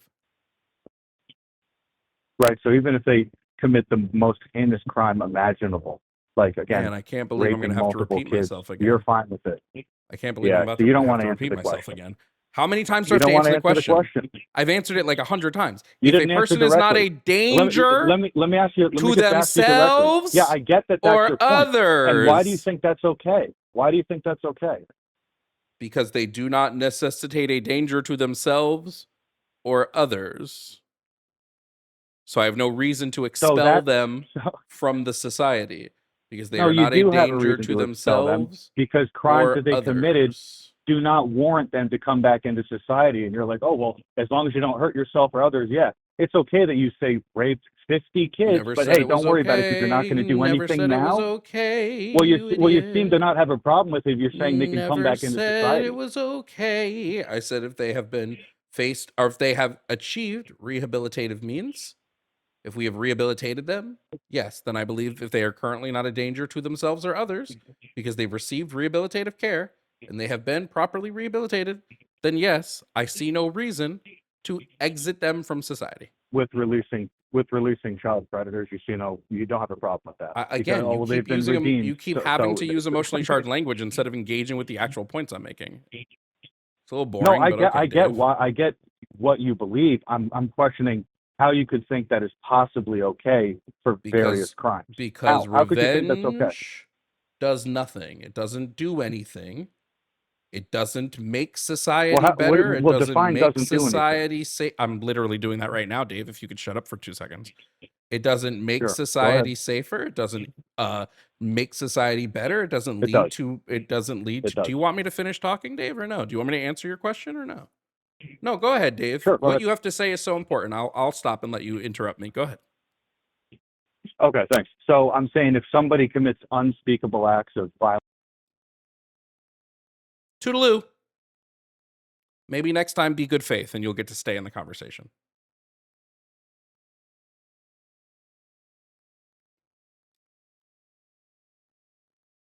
Toodaloo, Dave.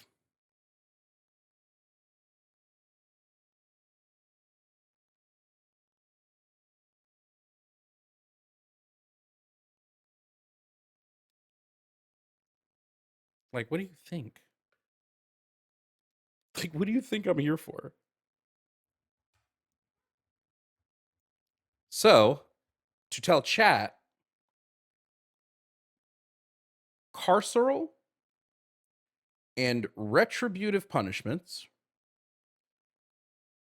and this is, I mean, you can just look this shit up. This is like so fucking easy. Do not lead to positive outcomes. They do not lead to a decrease in violent crime or violence. They do not lead to an increase in public safety. They do not lead to a decrease in criminality. Does none of this. What does lead to these things are rehabilitative and restorative justice. Carceral and retributive do none of these things. Rehabilitative and restorative do all of these things.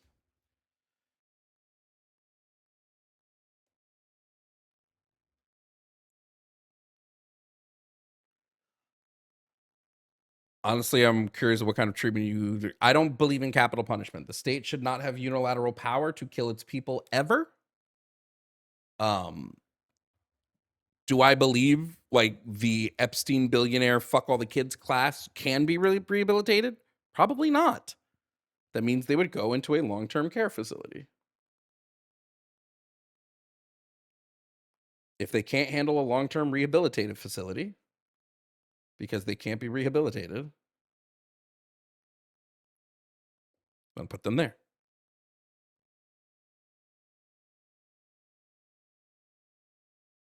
I don't know how more, like, how clear I can be. One of the things that we notice, oh, 1 second.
Anyway, what was I saying? I forgot.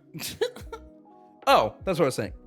Oftentimes, what I see is there are people on this planet who have a very strong propensity for violence, as in they want to engage in violent actions. And typically, what they'll do is they'll target defenseless groups.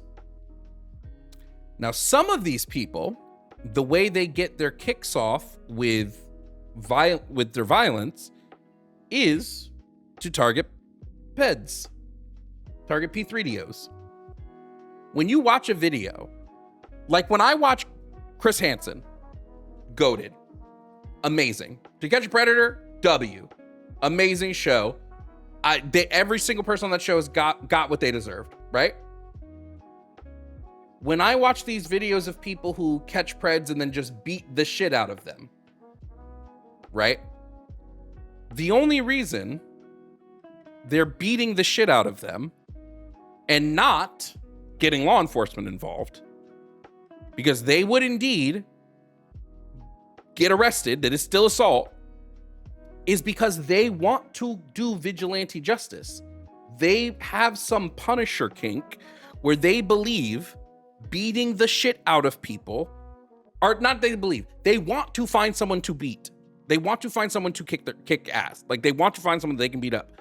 So they do that on a population group that they know can't fight back. Now, this isn't condoning pedophile behavior. If you think it is, it's because your brain lacks nuance and you might be an idiot. All it's saying is that people that want to commit violence are going to find a way to do that.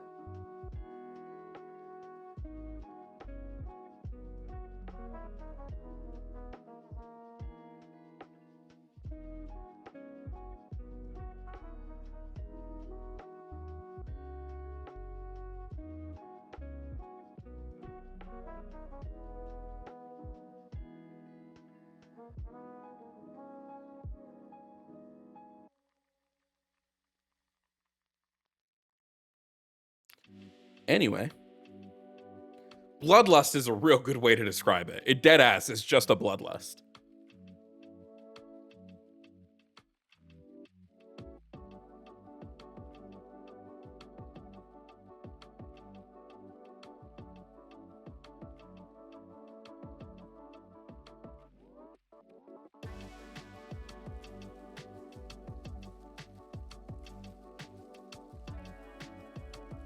Correct. Which party gets happy when a murder is committed on someone they do not like?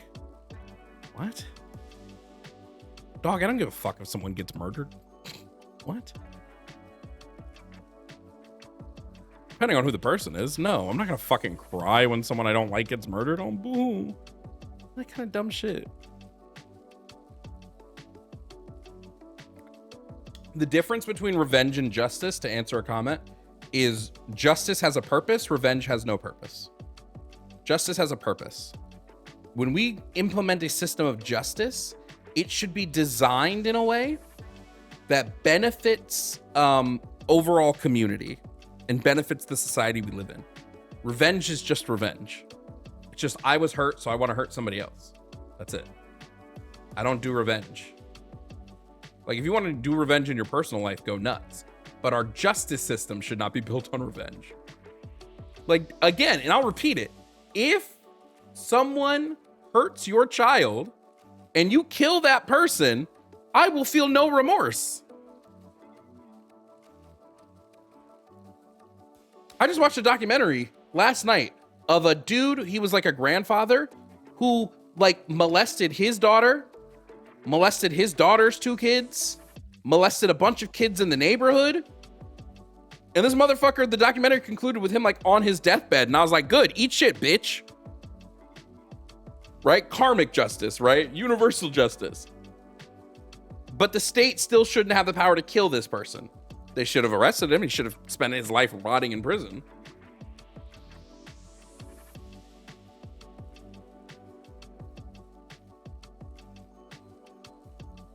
And had either the daughter or the 2 grandkids popped this motherfucker in his dome, I wouldn't have cried. Because that's like an individual taking the, like, I'm talking about a justice system has to be built differently than how an individual would do it. It just has to be in order for society not to collapse.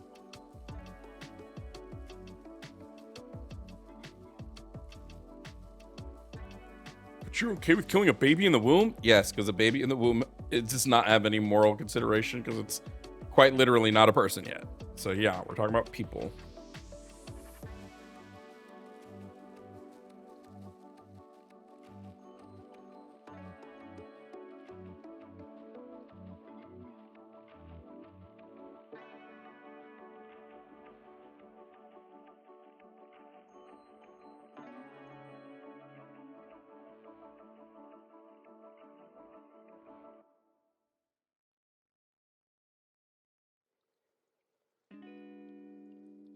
Give me 1 second.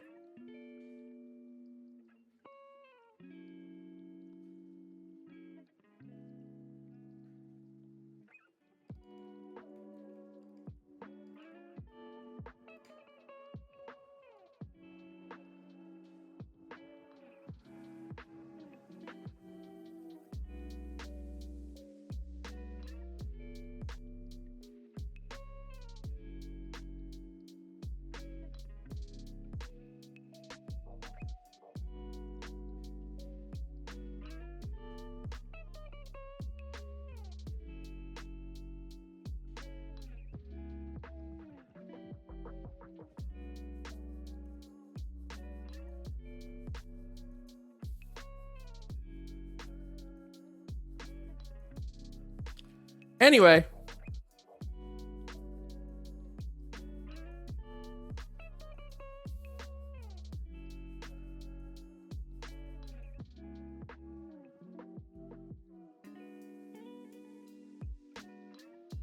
God, my mouth's already starting to hurt. Time's at 1 o'clock. I think I took my meds at like 9. I think I'll be able to take more meds in like an hour.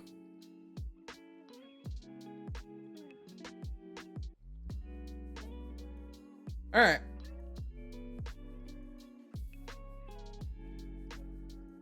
Let's take the next call. Coming up next is Chris. Chris is calling from North Carolina to talk about systemic racism and white privilege. Chris, if you can hear me, please provide me with your age and pronouns. 34 and he, him. Okay, now Chris, I believe systemic racism and white privilege exist. Do you disagree, and if so, why? Yeah, I definitely disagree. I don't think that white privilege specifically exists or systemic racism. I do believe there's definitely individual racism out there, but I wouldn't call it systemic. But I would like if you could to maybe, like, where do you see white privilege become an effect? Like, I personally don't think there's a measurable sense of white privilege in our society today. I'd like to know where you maybe see that at. Yeah, I would say white people have a privilege in which they do not face systemic disparities or barriers based upon their race. So they have that privilege in like literally everything. Okay, that's great, but like what I'm hearing is we're just saying something. Can you just give me like what I a said solid was example, very, like a measurable what I said was example? very. I mean, I just want to say what I said was a very comprehensive answer. If you want direct examples, that's a different thing. An example would be the fact that white people, even when accounting for all variables, they receive prison sentences at a and like the length and harshness of their prison sentences are going to be about 9 times less than that of a black person. That is a privilege that they have based solely upon their race. I've seen the studies you're referring to. At least I'm not going to, maybe not a specific one, but I've seen several studies referring to that. The ones I'm familiar with, mostly they will look at obviously the race of the person or individual, and then they also look at, prior criminal history, things like that, when we naturally think of what would cause someone to get a longer the U.S. Sentencing Commission, but what I don't feel like... Stop, hold on. The U.S. Sentencing Commission keeps track of these numbers, and they have accounted for all variables, including offense type, violence type, first time or repeat offender. They've accounted for all of that, and the rates stay the same. Okay, so what no one has accounted for in any study I've seen or researched or shown is no one accounts for the how can I word this, the cultural and the historical and statistical disadvantages of like the support groups. So unfortunately, I acknowledge it is unfortunate, but unfortunately people of color don't have, typically speaking, a support group at home that's necessarily a supportive, and the courts look very favorably on support groups. When people have people at home that can go and support them, that's very favorable. And then also, again, unfortunately, people of color make up the majority of our unemployment rate. Make up the majority of our unemployment rate, and so all of this is looked at. Just FYI. Okay. Well, I would like an exact study probably that shows that, because none of them I said did it, and you didn't just list it when you just listed what you showed. Chris. On any of that. It doesn't show support groups at home. It doesn't show employment rates, because all those things are things that people at the court view favorably. Chris, the study, literally, the Sentencing Commission accounts for all of this stuff. Yeah, but what I'm saying is you're saying that. I haven't seen that. Like, I mean, we can say whatever we want. I don't like go look at it then. Have you ever read the Sentencing Commission's report? I'm giving you the direct. I've literally given you. I'm giving you the direct source. I don't know how clear I can be. Okay, like you're just looking at federal charges. You're looking at state by state. Like exactly. I'm trying to just get more details so I can understand you better. Is all. Brother, if you read the report, you should know. I don't know exactly which report you're referring to. As I've stated a couple times now, I've read several articles and research on this, but I mean, there's 1,000 out there. I just want to understand more clearly where you're coming from, so that I can, have a better understanding. That's all I'm trying to say. Chris, I'll say it again. When we account for every variable, every single one, when we look at cases that are 100% similar, when we account for every variable, black defendants are punished 9 times longer and 9 times harsher than their white counterparts. When we account for every variable. When you say something like, well, there's a cultural variable here that's not being accounted for, and you go, well, it's the support system.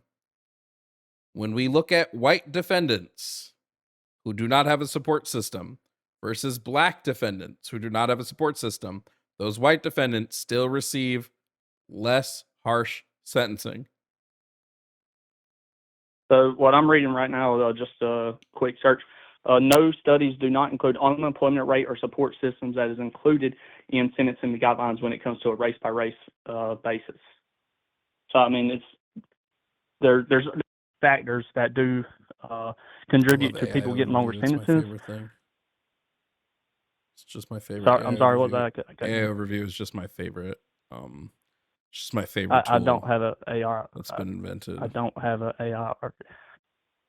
Okay, well, one, I don't have AI, but let's just say I did. That was a quick Google search, but let's just say even if it was AI, it doesn't change the fact that you were wrong. Chris. Jovan. When we're looking at support at home, okay? You know what? Let's take it even a step. No. Let's take it even a step further. Do you have evidence that judges take into account whether or not defendants have people at home before handing down sentencing? Yes, I'm a convicted felon. I do. Yes, okay, I'm a convicted felon, and they took that into consideration. Hold on. That's not a source. That's anecdotal. Do you have some type of evidence for this other than, oh, I did it? I mean, no, but that is no, you don't. Very common practice. I just named it. First off, if you would just let me speak, please. You didn't name anything. It is a very common known thing. I'm trying to, sir. It is very common for judges or even lawyers, DAs, to take things into consideration, such as support group and employment status. I mean, that is a simple Google search. I think a 5-year-old could figure that out in about 10 seconds. That's not what I'm asking. Oh my God, Chris. Do you notice? Do you notice? No. Stop. What I'm trying to do right now, Chris, is I'm trying to understand whether you're good faith or bad faith in this conversation. You're leaning more bad faith. I'm 100% good faith. Do you know what? No. Do you know what a good faith person does? What a good faith person does they don't tell the other person, Google it. I'm not saying you're right or wrong. I'm asking for a source. Asking for a source doesn't say you're right or wrong. I asked you if you wanted me to give you one, and I'll give you I wanted you to give you one when I asked you for one. Well, you didn't ask me for a source initially. You actually. Do you want to bet that they don't do it? Do you want to bet? I'm trying to pull up your sources for you, sir. If you could just give me a second. What? What do you mean I didn't ask you for a source? Yeah, I did. Just give me 1 second. I'm pulling up that source for you.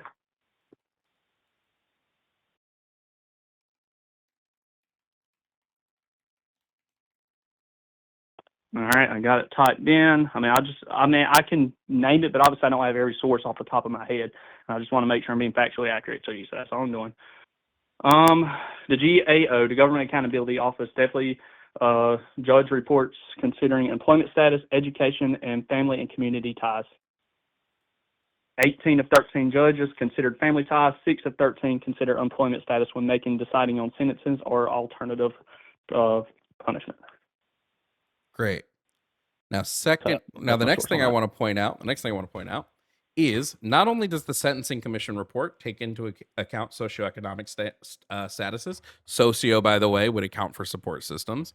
There are a few others that do as well, that take into account for the support a person has at home and the disproportionate outcomes that they have via sentencing.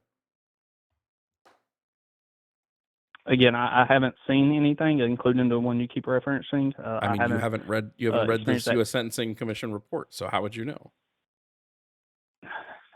As I've said multiple times, I've read several. Just because I haven't read the exact same one you have, you probably haven't read some of the same ones I have. You understand? Okay, but you're claiming that nothing is taken. You're claiming nothing has taken this into account when it has. From what I have read is what I've said. I haven't said nothing. I said upon my research. Great. Go read the implications of family for racial and ethnic disparities in juvenile justice processing, and then call back after you have. Okay? Hold on. All right, read that. Say it one more time so I can understand exactly what you just said. The implication of family for racial and ethnic disparities in juvenile justice processing. So now I am going to AI overview. I don't debate AI. I don't debate AI. Okay, well, you're just going to hang up. If you let me talk, then I'm just trying to... I don't debate AI. You told me to get you a source. It's the only way I have a source. I can't name websites for my brain. I don't debate AI, my G. An AI Okay, well, I overview closed it out. is an inaccurate measure. It's gone. I don't debate AI. It's gone. Okay, but what I'm saying is you're just saying things without fact. You're saying they don't take it into account, or they do. I mean, when they don't I'm take saying it into they account, not have even the taken federal. into account the role of The U.S. federal familial census reports do not directly factor in home support in their statistical models. I mean, you're saying whatever you want, but it has no factual basis. How many more AI are we going to read today? Because what's happening is you're just saying things as it's. You're muted. I don't debate AI, Chris. So now you're muted because I don't debate AI. I don't do it.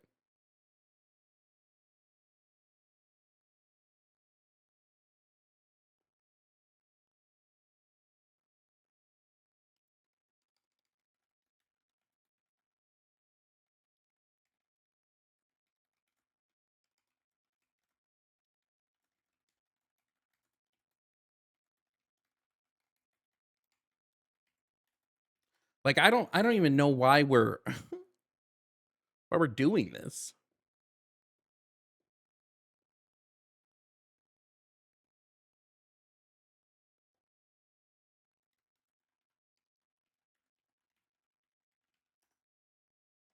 Now let's unmute and see if Chris wants to provide me a non-AI fucking source. Chris, do you have non-AI now? Okay. Again, I'm not able to just. I don't do this for a living, obviously, so I'm not able to just pull the exact sources from my brain. But I do know for a fact what I've read, and those sources do disprove everything you've said. Bye, Chris. I don't have anything to pull up, but I know what I read disproves you. Goodbye, Chris.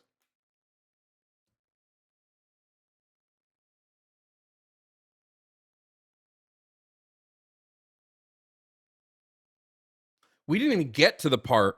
We didn't get to the part that like why home support systems are different and how there's like a systemic racist part in that. And the judge's perception of this also includes, we didn't get to any of this. Please come up with some type of evidence, guys. Don't just come up with because I said so.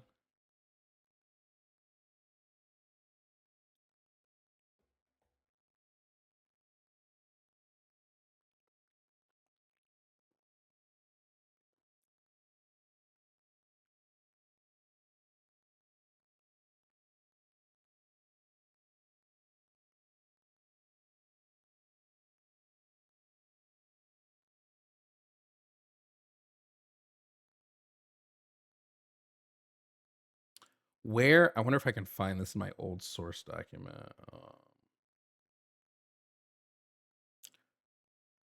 Oh yeah, it's just the one that I said. In the source that I said, told him to go look at the implications of family and for racial and ethnic disparities in juvenile justice processing. One of the things they found is that probation officers have a racially skewed view of what support at home looks like. And so they disproportionately disadvantage Black juveniles because of their view of what is and is not support. But no, it's totally fine. Let's just debate AI.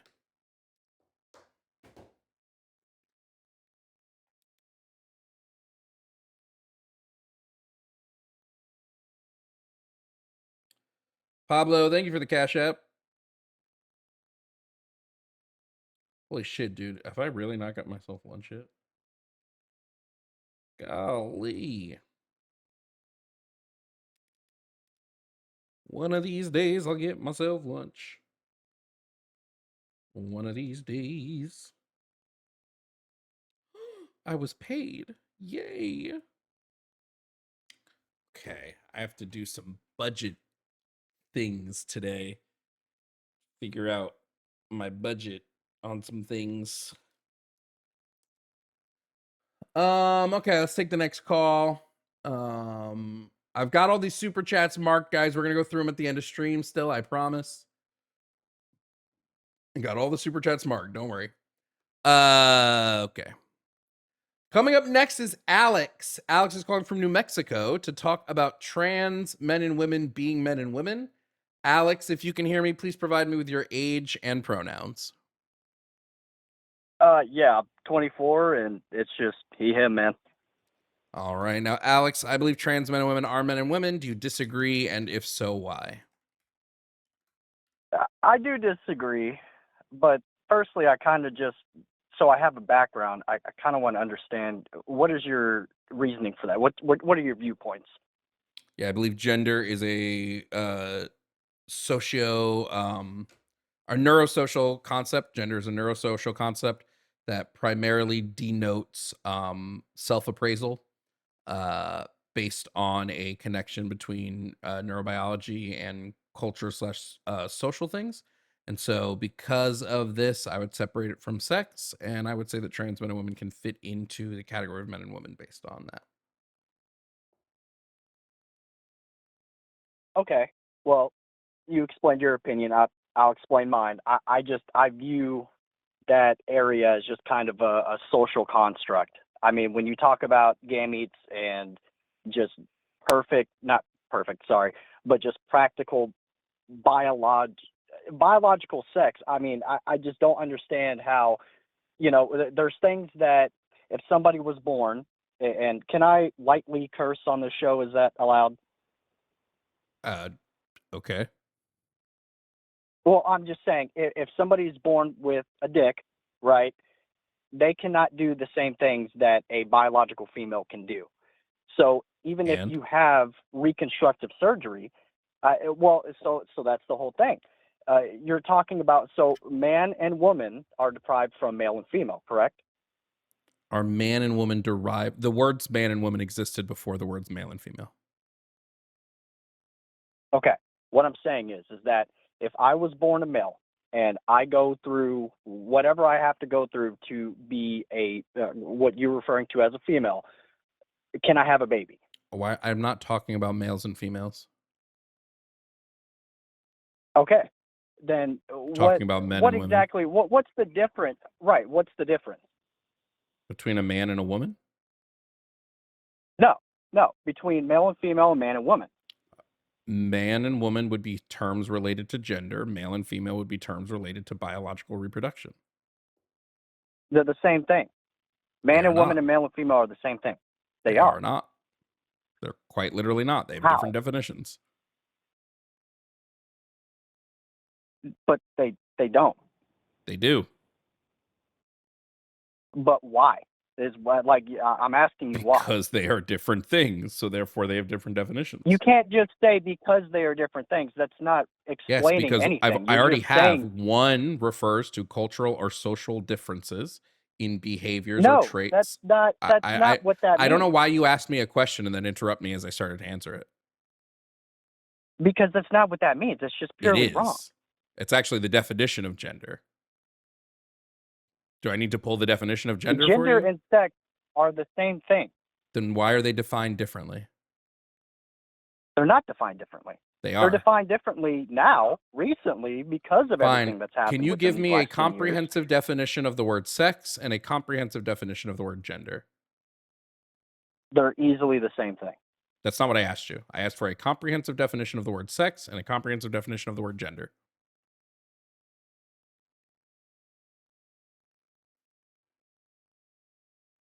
They're the same thing. It's not what I asked you. I asked you for a comprehensive definition of the term sex. That's my answer. And the comprehensive definition of the word gender. Are you incapable of providing definitions for terms? No, it's not that I'm incapable of doing it. Define it's just them. The fact that both of those things coincide with each other. They're the I don't exact care same that thing. they You're trying to twist. So give a definition. Trying to layer this. Alex, give a definition then. You could give the same definition for both, but instead you're pussyfooting around. What's a definition? Comprehensive definition of sex and a comprehensive definition of the word gender. Again, we're doing a little circle here. Holy shit! It does not matter. Alex, I want to answer this question. What? I'm not moving on until you answer this question. Why would we? What's the point in even answering it if it's because you're claiming to me that the way I am utilizing these words is wrong. So I want to see how you are utilizing these words and the way that you are explaining these concepts. Pretend I'm an alien. I've never heard these two words before.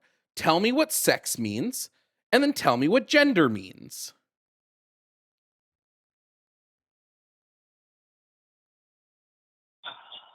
Okay. So here's the thing. You want to talk about gender. Let's just say gender is more of a medical term, okay? People use sex on things like, I don't know, IDs and stuff like that. None of this is telling me what these mean. You're not telling me what these terms mean.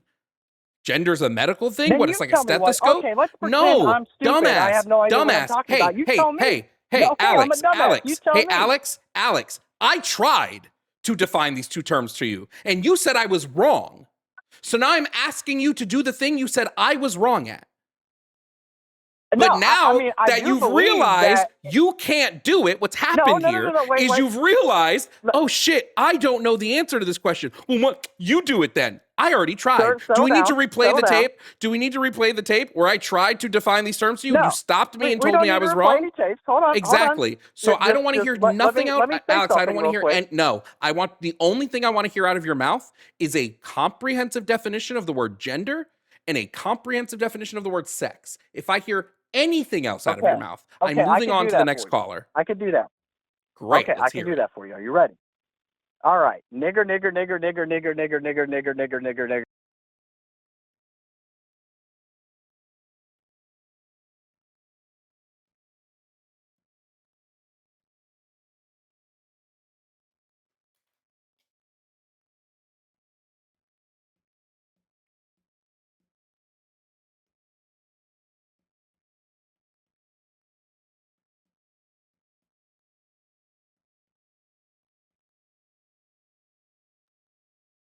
Don't ban the number yet. Whoever's screening, don't ban the number yet. I'm not going to let pussy ass motherfuckers escape like that. We're calling his ass back.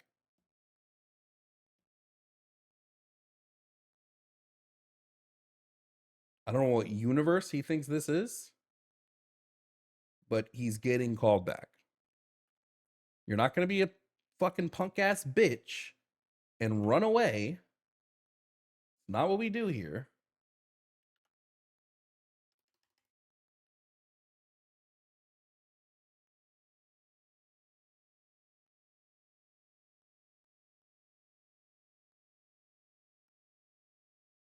Just waiting for the calling system to actually fucking open itself up.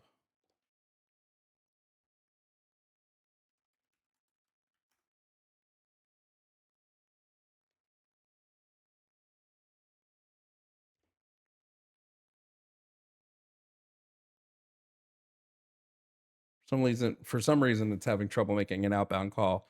It's okay. I have another way to do it.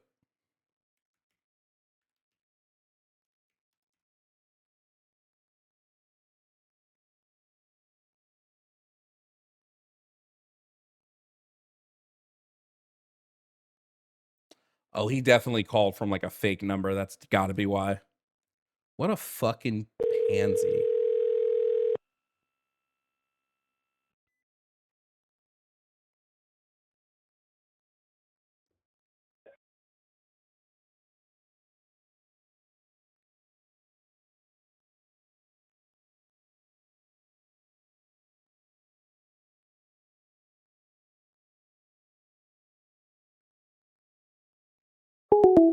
Okay, let's try again.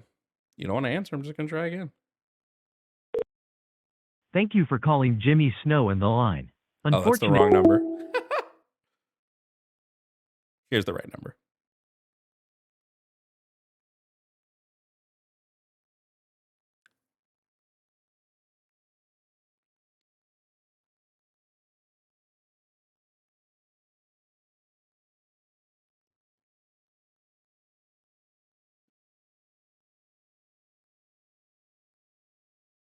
God damn, it just doesn't ring. Jimmy's actually in the chat. Yeah, try to call the wrong racist. Try to call Jimmy. My bad, Jimmy.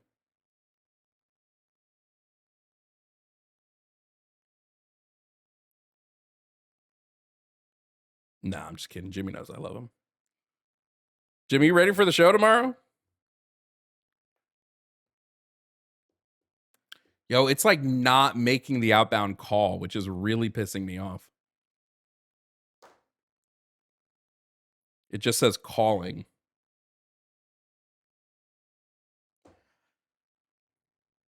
This motherfucker.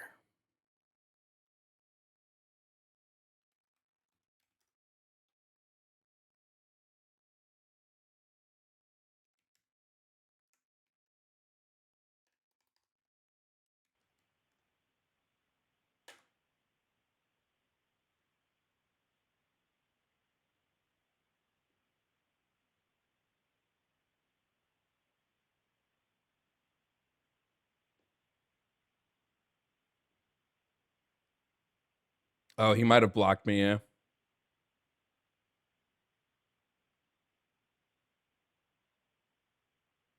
Oh, look, the punk ass bitch is calling back. Great, beautiful. That's exactly what I wanted. Great. Yo, why did you run, you fucking scared ass bitch? Oh, okay, hold on, wait. Let me just say. Okay, hold on, wait. Why'd you run, you pussy? Phone number. I want to know why you ran. I want to know why you ran. I do not want to know why you ran. I want to know why you ran. Why were you a coward? I'm not. If you're gonna say you are a coward because you said it anonymously, say it with your chest. Don't be a pussy. What do you mean? Say it with your chest. Say what you said with your chest. Don't be a fucking scared ass bitch saying it. Well, I called on an anonymous number to say it anonymously. You're a scared little bitch. No. Is your name Pansy? Is your name coward ass bitch? Is that your name? No, my name is Alex. You already know. Is your name coward ass bitch? It must be. Bro, is that supposed to be funny? It must be coward ass bitch. Is that supposed to be funny? No, I'm calling you out for being a fucking coward. That's what I'm doing. How am I a coward? Did I say I'm trying to be a comedian? No, you're a coward. You said it and you ran. You're trying. You called in on an anonymous number because you knew you were too fucking scared to do this shit with your whole chest. So you called it on an anonymous number. We know you gave a fake ass name because you're a fucking coward. Because you're a coward. Because you know you would get your ass got if you said that shit in public. Wait, hold on. Are you saying that my name isn't Alex? So you decided to be a coward because you're a fucking weakling. You're weak. Bro, you're if you upset. Think my name isn't you're Alex, upset. I don't know why you think this isn't your fucking place to talk. Know your fucking place. I need you to know your place right now. Okay? Your place is under my fucking boot. Know it. Learn it. Coward ass bitch. So what you did is you decided, I'm going to be a coward today. I'm going to be cowardly because I'm upset that black people are smarter than me. Let's just keep it $1.50, Alex. You're upset black people are smarter than you. You probably had your girlfriend fucked by a black dude, and you've been butthurt about it for years. And so your way to fucking handle that is to anonymously call a fucking call-in show where you think, oh my God, I bet I can just drop the N-word and run away and just run away. You're a cowardly little bitch. You're lower than a bitch. What's lower than a bitch? You're literally an amoeba. You're a cuck. You cuck yourself for fun. Now, I want you to understand, from here till the ends of the fucking earth, whenever that may be, that you will never in your life be as intelligent as me. You will never in your life be as successful as me. You will never in your life be able to form a sentence as coherent as mine. You deserve your ass kicked, quite frankly. I won't do it. Someone in life probably will. But you're too cowardly to say the shit you believe with your chest. So, Alex, just really quick, the only thing I want to know is why are you such a cowardly little fucking pansy? You heard a beep. That's you being unmuted. Why are you a coward? I don't give a fuck what you have to say, ugly. Shut the fuck up. Goodbye. Fuck out of here. Thought I was actually going to give you a chance to speak. please.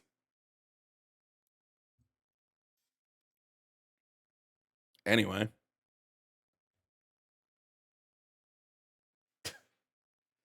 Motherfucker thought he was going to get a chance to talk? Come on now.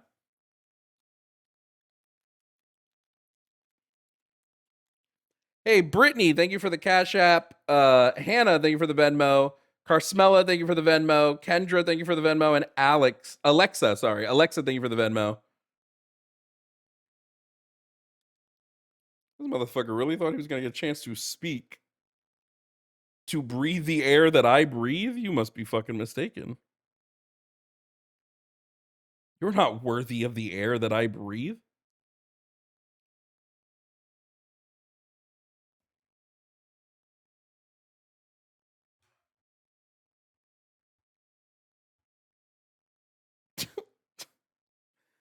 My God. That's going to make a fun clip.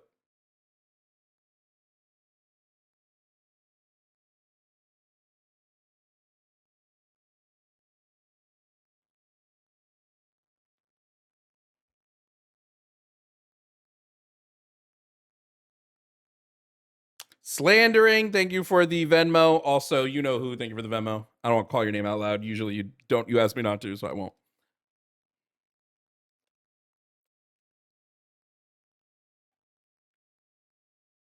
I love all the people in chat who are like, you were so mean to Alex. All he did was call you a nigger over and over again. Why were you so mean to him? Oh my gosh. Oh, he didn't do anything. He did nothing wrong. Please, eat my whole asshole. I hope you bury your tongue deep within my asshole. So deep that you taste the shit, please.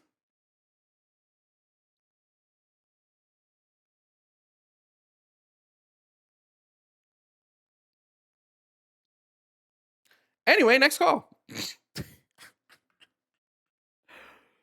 Oh boy. Oh, I should probably take some meds soon. Pain meds specifically.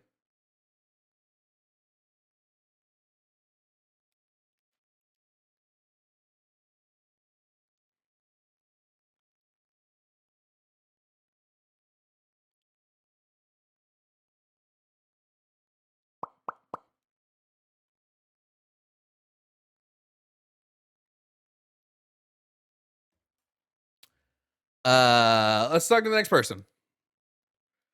Coming up next is Randy. Randy is calling from New York to talk about topic number 5. There's no reason to support Trump. Ooh, we might have a Trump supporter on the line. Randy, if you can hear me, please provide me with your age and pronouns. I am 33. I am a male, born with a very nice endowed penis. Okay, what are your male pronouns? What are your male pronouns, Randy? Man, yes, sir. Sir, yes, sir, no, sir. Sir would be an honorific. I'm asking about your pronouns. Oh, my bad. Grammar's never been my strong suit. I guess a he. There you go. You got it. You're going into topic number 5. No reason to support Trump. Randy, did you vote in the last election? Yes. All right. Who did you vote for? Trump, of course. Trump, of course. Okay. For Camel Toe? For who? Camel Toe Harris. Camel Toe Harris. I don't know who that is. The groupie who came on the scene first as Montel Williams' side piece. She was running against my man came Trump. On the scene as Montel Williams' side piece. So, yeah, you know how Trump came in on Home Alone and Trump Towers and shit, like a real fucking baller? This bitch came in as a piece of pussy. Came in as a piece. So you don't like women, apparently, is what you're telling me. No, I love women. Okay, why specifically did you? I don't think you did. Why specifically did you vote for Donald Trump, Randy? So I mean, I'm not for either, you know, like party or whatever. I just vote whoever is in my best interest. So I voted for Trump. You know, I thought he was gonna do the right thing, but then he started, like, recently, just as of recently, he started rimming Benjamin Netanyahu's asshole out in public, and like. Okay, Randy, I want to ask America you. I want to ask you about a few things. You voted for Trump because you thought he would be in America's best interest. Specifically, why? Yeah. Where did Trump show you that he was for America? Okay, so he was deporting the illegals. He was deporting illegals. Putting Americans first. York, I don't know where you're from, but in New York we had a really bad immigrant problem, illegal immigrant criminal problem. Okay, they had, like, does deporting illegals, if you're deporting illegal immigrants, you would say that somebody who deports a lot of illegal immigrants is American first, right?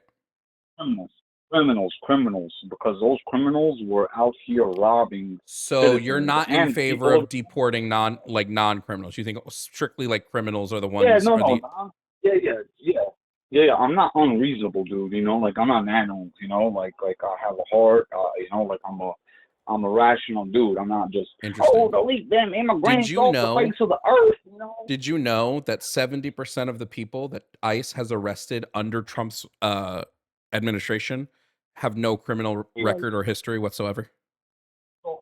So can I make this so basically I guess. Well, I'd like you to address that just really quickly, because you said you're not in favor of deporting, like correct me if I'm wrong. You wouldn't be in favor of deporting somebody's like grandmother who, even though she may be here illegally, she's lived here like for most of her life and she's a member of the community and things like that. You would be in favor of deporting people here.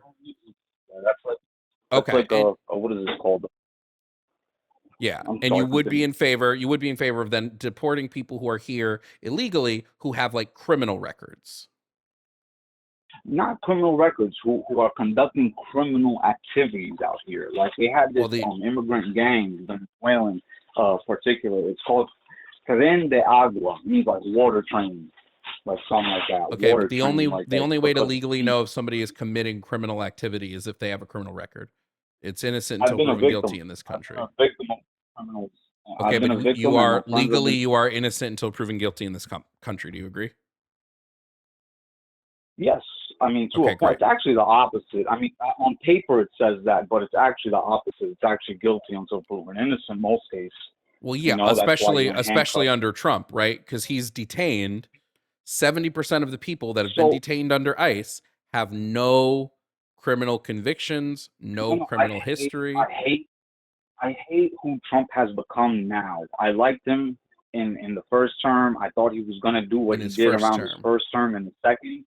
But then I guess it had to do with the Epstein files, right? And you know who hold the rest of those files, Israel. Okay, so, let me ask you about his first term. Do you think when Trump made his deal with OPEC and raised gas prices in the country by convincing OPEC to cut production by like 1.2 million barrels a day, do you think this was an American first policy? No, it was a Trump and his family first policy. You know, so that's the thing. Trump, okay, so what policy? Well, wait, I just want to know what policies in his first term were American first then. Literally everything about it. Literally, like tell me what you disagree with. How about that? You know, because like I don't do that. I'm a first time caller, first time watcher. That dude Alex, who was before, good on you for calling him back and chasing him down like a little bitch that he is. You know, he obviously lost and then reverted to racism to feel good about himself.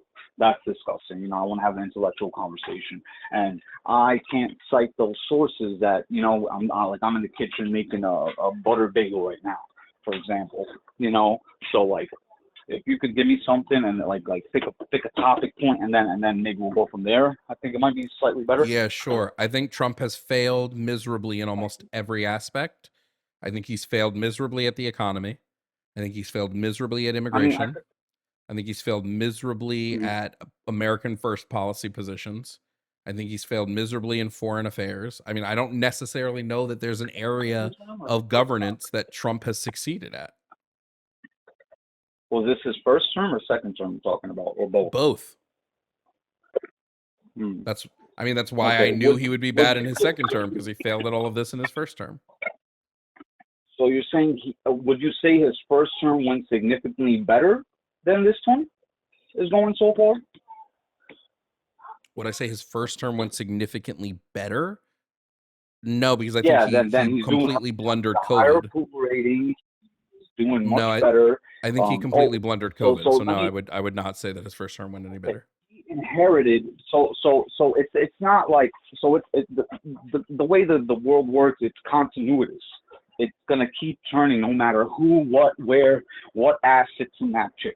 Right now, it's Donald Trump's fat ass in that chair, and he's got a bunch of fools around him, making him look worse than he is. And I believe they're blackmailing him with What was his excuse the first time? Files.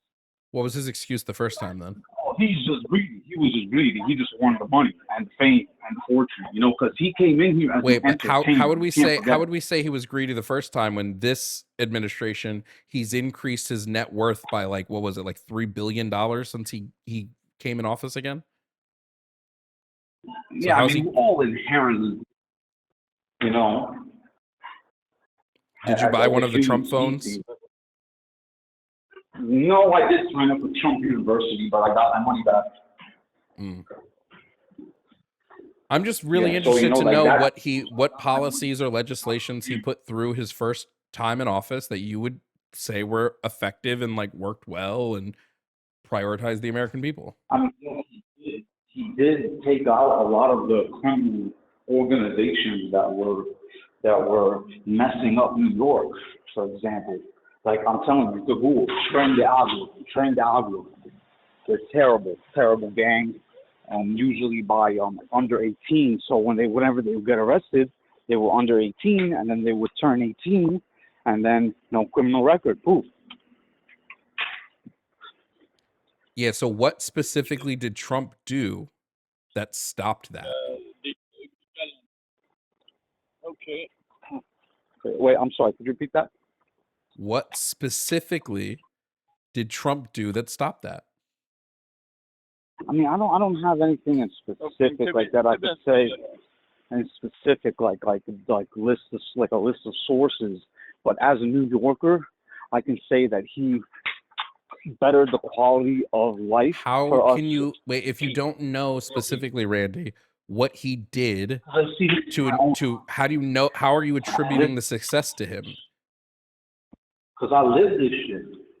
No, but how do you know it wasn't something else that did it? What do you mean something else? Like a foreign? You're saying like Trump is power? No, you're saying Trump is the reason this is better. How do you know Trump is the reason that is better? I mean, what other factors have changed from then to now? There could have been changes to the like the structure in New York, like the specifically the what's the word I'm looking for? Like the political structure in New York, the leadership in New York. Like again, how are you attributing it to Trump? How are you contributing the success to Trump if you don't know anything he did to get that success? Big chair and he's in the big chair and he takes all the credit.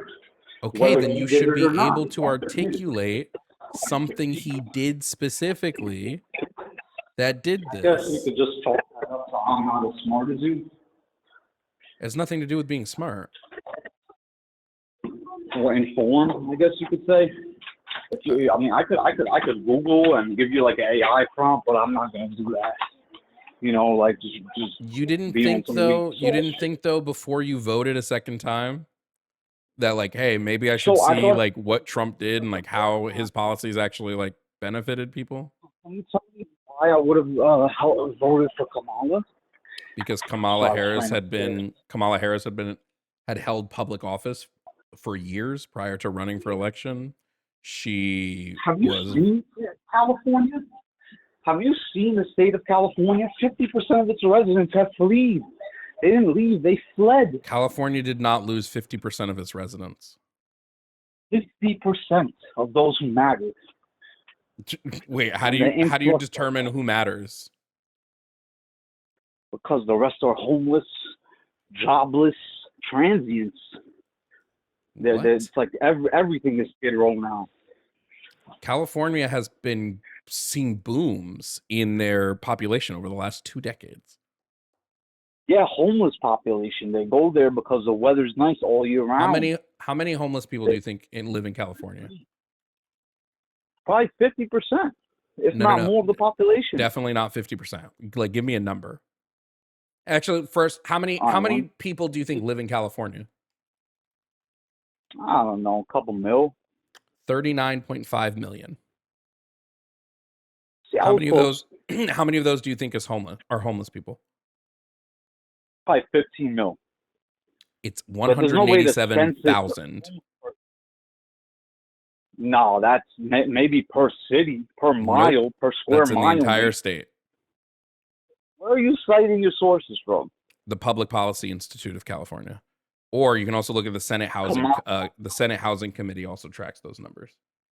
Oh, I mean, you're talking about a tiger with paper claws at this point. You know what I'm saying? It can roar and like. Randy, why can't you just admit? Why wouldn't it just be easier to just be like, oh shit, I had wrong information. I was incorrect. No. Wouldn't it just be easier to do that? I did tell you I don't believe he's doing this good as this term. No, but right now you just made a claim that there were 15 million homeless people in California. You were wrong by a factor of like almost 1,000%. I think you were wrong by a factor of 1,000% exactly. Can we? Okay, that's a small margin. I'm just saying, but being wrong by a factor of 1,000% is a small margin. Or are you talking about the homeless population as a small margin? No, listen, but the homeless population part. Because homeless people we can't do a census on homeless people. They don't have a physical address to tie them to the census. That's not how you do it. You just count them based on their name. What do you mean? Their methadone programs and no, you just go out and go out and survey and talk to the people. What are you talking about? But how you could talk to the same person 3 times in that logic, Randy. That's why you get identifying information, so you don't talk to the same person 3 times. I mean, but if we're saying that's the case, but if that's the case, then the number is probably lower than the number that I gave you. I mean, hey, we're all. I mean, anything can happen right now. Yo, we are so corrupt. We are like the Nigeria of the West right now. What does that even mean?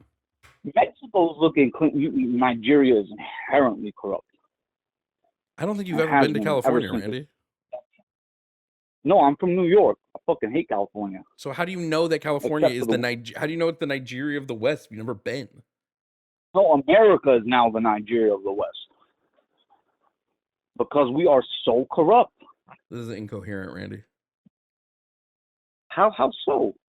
Randy, has California's GDP grown or lowered in the last 10 years? It's grown, but it's all federally funded stuff. So it's like putting money in your left pocket, taking it out, showing it to the people, and then putting it back in your right. It's just to keep the money flowing and say they're not a complete failure as a state and as a government and as. Do you know what GDP is?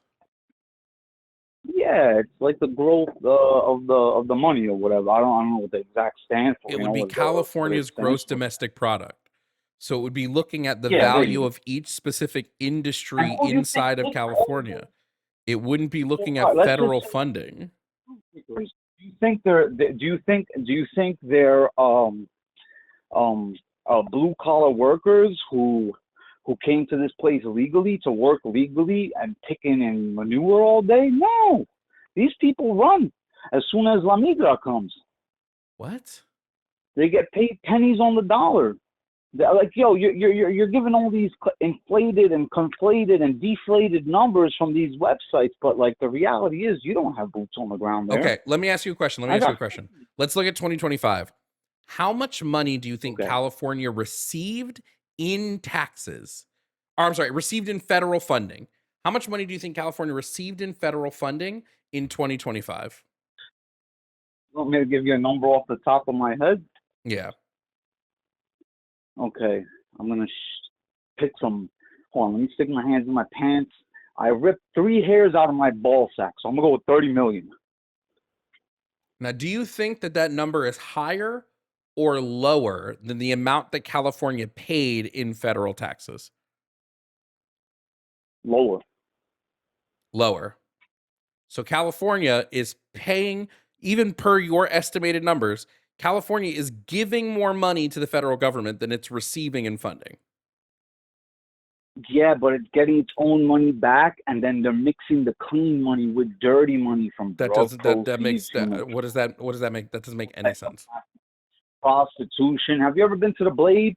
Randy, Prostitutes walk up and down, down there. Randy, have you? Yeah, I have. I told you, I have family out there. I've been out. I'm from New York. R.I.P. Pop Smoke. You heard? Randy, this is just incoherent. All right. Why is it ongoing? I just don't understand how you keep saying that. Because you're not making a point. You keep going, well, California is doing so terribly. Their GDP growth is high. Their homeless population has been lowering. They're paying more in federal taxes than they're receiving. You keep going, well, Kamala Harris would have been bad because look at California. California seems to be doing okay, Randy. Dude, if you could, everyone's on fentanyl, xylazine, meth. We're getting Chinese study drugs through the mail. Randy. We don't even need the board. This is nonsense. Goodbye, Randy. This is just utter nonsense. I have to go get my pain meds. Ugh, the pain is coming back. I'll be right back. This is just nonsensical, dude.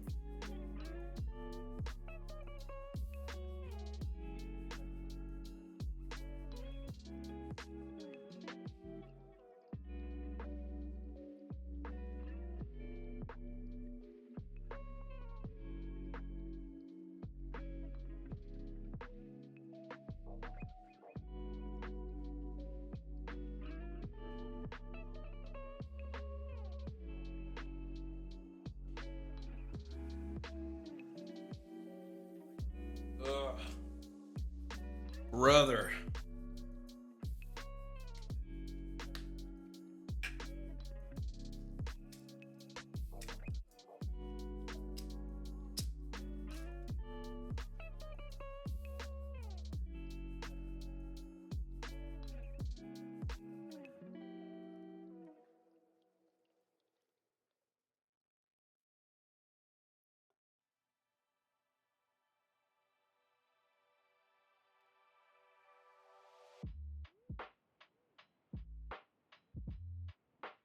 There we go.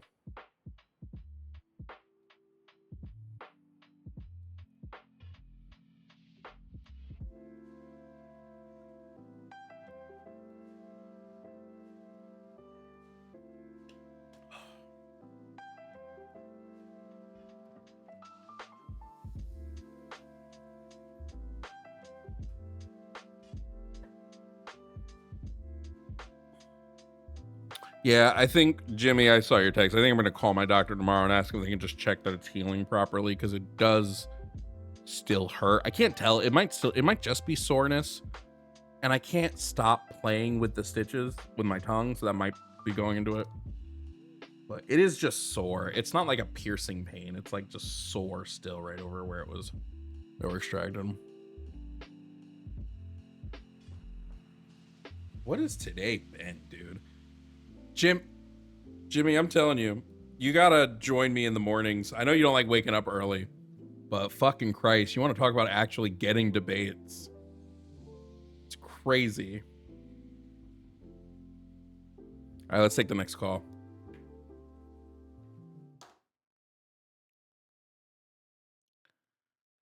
All right.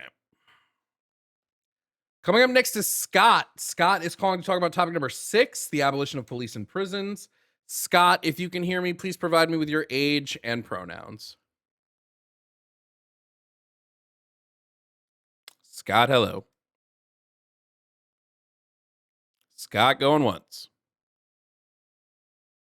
Scott going twice.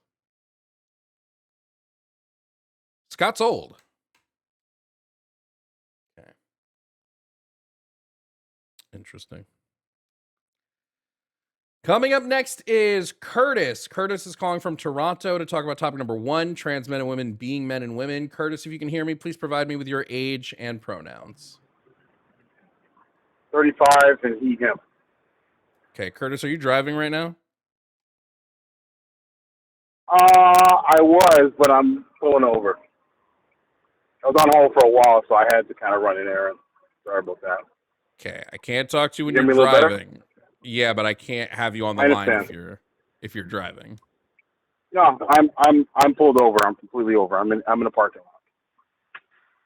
Okay, I'm gonna keep You hear me okay? ear out. I'm gonna keep an ear out. If I hear driving wind, I'm just gonna insta drop you. Okay. Okay. Okay, respect. I understand that. No Okay, problem. Curtis, what did you say your pronouns were? He, him. Okay.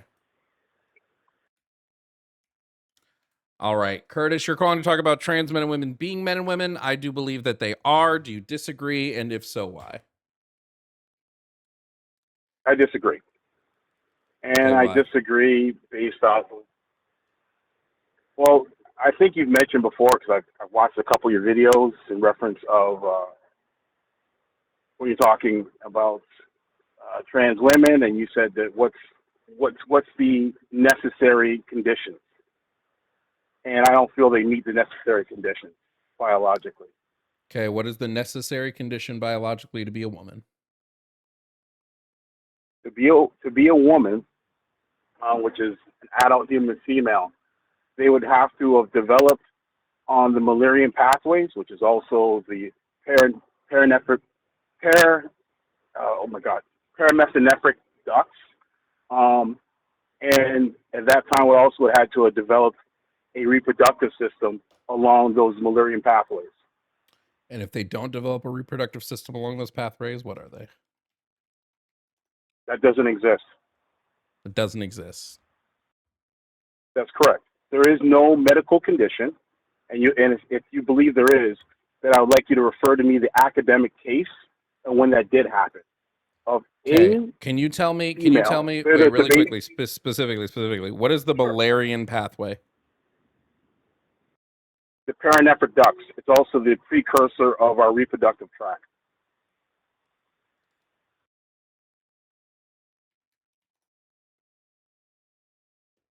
Sorry, all the reproductive organs develop along ducts? The paranephric. I'm getting so tongue twisted. You're talking about the perineal duct?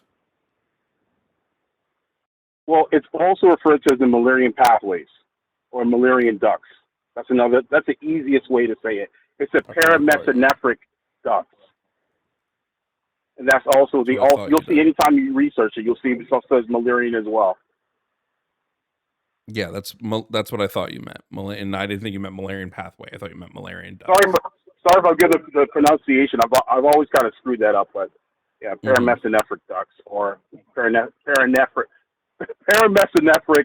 pathways or Mullerian pathways. And there's no trans woman, which is a biological male, that has developed along the Mullerian pathways. Every single human female, adult female, has developed along the paramesonephric ducts, which is the Mullerian pathways. That is the necessary condition, and based off of that, you have no way to that is an exclusionary category, which is why they don't qualify. Okay, and so what would females born with Mullerian agenesis be? MRKH syndrome. I'm very familiar. I'm glad you said that. Again, like I mentioned to you, I asked you earlier when you mentioned that, I said to you, if you could provide an academic study of MKRH, right? Am I saying MRKH? Vaginal genesis, where a female, whether she was a baby or whether they discovered it as a woman, where they had no reproductive system. Well, I'm not talking about the reproduction chicks. I'm specifically talking about the Mullerian ducts, right? What about the Mullerian ducts? Well, those are what we would be talking about. The Mullerian ducts, which is also the pathway, is in which people are developed. Embryos. I don't know what you mean when you keep saying the pathway. The Mullerian ducts are a part of the female reproductive organ. No, it basically all the reproductive organs. The paramesonephric ducts, or is also referred to as the Mullerian ducts or the Mullerian pathways, are the two pathways which an embryo is developed. This usually happens around the, I believe it's the Mullerian ducts are the embryonic tubes. They're the embryonic tubes that go from the gonads. I was just going to get to that. I'm sorry, go ahead. Yeah, I don't know. So what are you saying? You're conflating two different things. The ducts are not the pathways. Yes, you are. That okay. You're absolutely incorrect. I'm not. The Mullerian pathways is also referred to as the Mullerian ducts. They are the tubular precursor of our reproductive tract. All the reproductive organs which a woman has developed along the Mullerian pathways. The Mullerian pathways are the Mullerian ducts. And if you were to Google right now and put it on the screen for everybody to see, and you put up Mullerian ducts, Mullerian pathway, it'll tell you that same definition. Yeah, I'm going to tell you two things. When you look up Mullerian pathways, it just links you to Mullerian ducts, which are just a part of the. There is no such thing as Mullerian pathways. I don't know where you're getting that. Oh, God. They are, my friend. It's the just Mullerian the pathways just talk about the development of the ducts. Okay, let's make this clear now, and you could look this up yourself. Why don't you just give when an embryo is developed? I'm not gonna lie to you. When I've always researched Mullerian ducts, a simple Google explains to you about Mullerian ducts. It also the Mullerian ducts are critical structures in the development of the internal genitalia of the female reproductive system. Correct.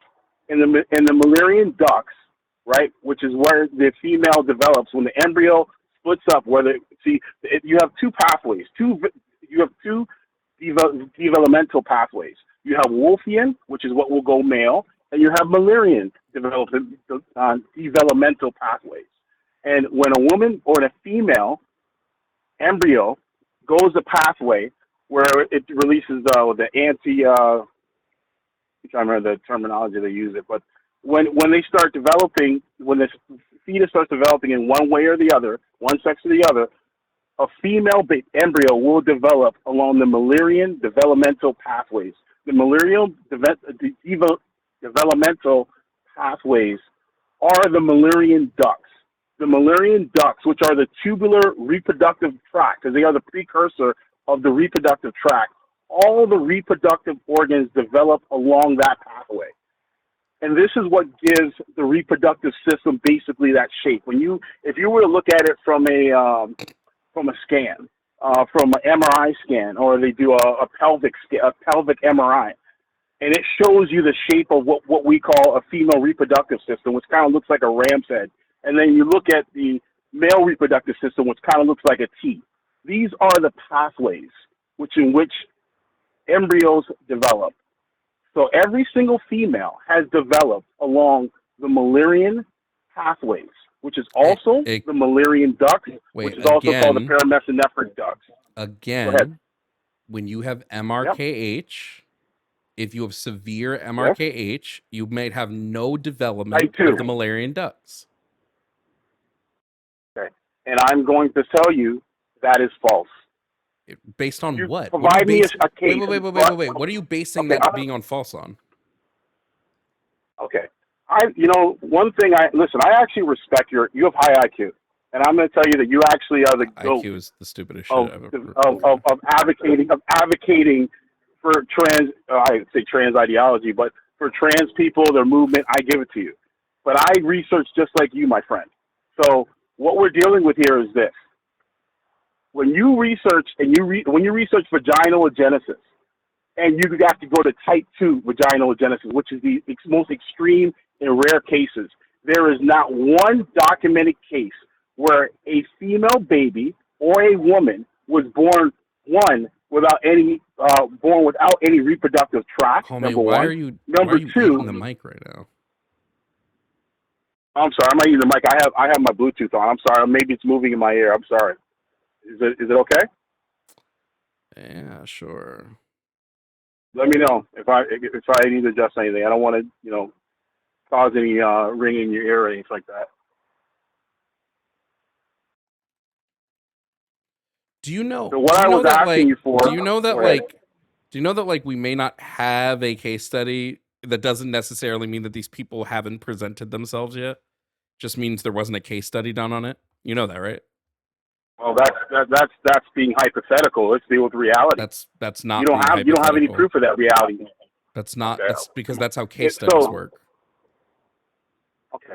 So I've asked you now. This is the third time I've asked you now. I asked you to provide a case study because, again, I've actually seen. I've watched a few of your videos and I've been impressed. I'm not going to be honest with you. I've been impressed. I think you've argued with a lot of idiots that came up and really misrepresented the GC, the quote-unquote TERF perspective, and you've eaten them alive. I'm not one of those. So the lack of a case study doesn't disprove that this is not a way that this presents. Come That's on, not how that man. works. Okay. Wait, I'm sorry. Hold on. Okay. Stop, Curtis. Stop, Curtis. Stop. Do you think that in order to prove a presentation of a medical condition, that there is a case study for every way that every medical condition presents itself? Repeat that again. Do you think that there is a case study for every way that every medical condition presents itself? Is there a case study for every way that it's presented itself? Well, how would a doctor or any type of scientist know the different ways of a particular condition or DSD condition if they haven't actually seen how it presented itself? Wait, just because there's not a case study doesn't mean we haven't seen it. It just means there hasn't been a case study done. Okay, so your argument is based off of hypotheticals then? No, you're it's saying, not. Because because when I've seen you debate people, and I've heard you say this over and over, you said, and I even took the quote for the words you said, what about vaginogenesis, where a woman is not born without a reproductive system? And you've said this many times, right? Am I correct? Yeah. Okay. And I took the time, because I already knew that this was false, what you were saying, right? I would, to be honest, and again, all due respect, I found that as gaslighting. I took the time to actually research over and over. I researched all these different vaginogenesis and vaginogenesis type 2, which is the most extreme case that I've seen so far, was a woman that was missing both the left and right of the fallopian tubes. They were missing their uterus. They were missing a cervix, but they still had their ovaries, and they still had half of a vagina. That is actually the most extreme case. There's no case of any female embryo that has been born. I don't know how many times. I don't know how many times. I'm just going to ask the question again. Do you think that we have a case study for every way that every disorder presents itself? No. Great. Now you're saying I have to have a case study. We don't know. So you're saying I have to have a case study to prove the way that this disorder presents itself now, even though you've agreed with me, we don't have case studies that prove that show every way. And let me ask a follow-up. Can we still recognize how disorders might present themselves even without these case studies? In this case, no. In this case, no. So now we're just playing. Now we're just fucking special pleading. Okay. Let me put it to you this way, because this is what I think you're asking me, and this is what I thought I answered. Okay, you're saying does a scientist or does a doctor actually know every single way that a medical condition or a DSD, for instance, how it can manifest? And I said to you, I don't think they can make that conclusive, indefinite statement. I don't know why. Right? They can only. Okay, I thought that's what you're asking. Nope, I do want me to ask. So I'm really trying to grasp where you're. Yeah, I appreciate it, brother. Please. Do we have case studies on every way that every disorder presents itself? From my understanding, yes. That would be false. Anyway, any. Okay, well, that's the knowledge that I know. Okay, but your knowledge is wrong. I know that if it said. Okay. So, okay. One thing I'm struggling with right now, right? Because now we got to the point. I asked you for the burden of proof, which you've done with countless people in these debates. Yes, you I said asked. To me, wait, Curtis, you're misrepresenting what's going on here. When I asked someone for the burden of proof, It's on something that they can prove, right? It's on when you're asking me, what's the case study that proves that this is a presentation of this disorder?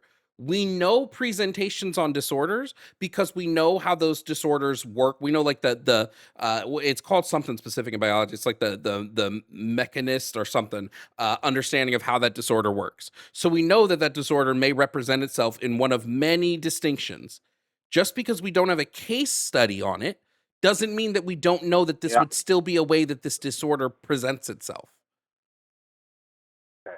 The reason why I said that this would be impossible for them to find a case study on this, holy shit, of someone born without a reproductive tract, the fetus would cease to be born. It would be a stillbirth. That's the problem with the argument. That's why you can't win this argument. It's impossible. See, one thing, the mistake that everybody made debating you, they kept on bringing up gametes. They kept on bringing up chromosomes. You were right in every single instance, which is why you won those debates.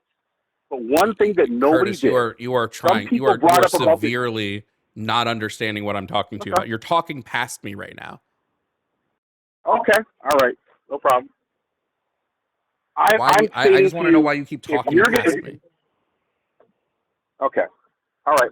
I'm trying to stay into about the reproductive system. I'm staying into about the reference of the paramesonephric duct. You're talking the Mullerian pathways and Mullerian ducts. Is what I'm saying. I want you to not talk past me and instead talk to me. Because right now you're talking past me. You've agreed with me. Well, you haven't actually agreed. You have said incorrectly that in order to know the way any disorder presents itself, we need a case study. This is untrue. Okay. All right. Okay. So if you're right, and I don't know how you're right because I don't have any proof of what you're saying. Okay, let's just say, for argument's sake, you're right about that. What does that have to do with my initial point and what I said, which was the necessary condition for being a woman, which is what I stated, and you failed so far. Because there can still be people born without that necessary condition. Because part of the way this motherfucker, like, again, are we just talking past each other again?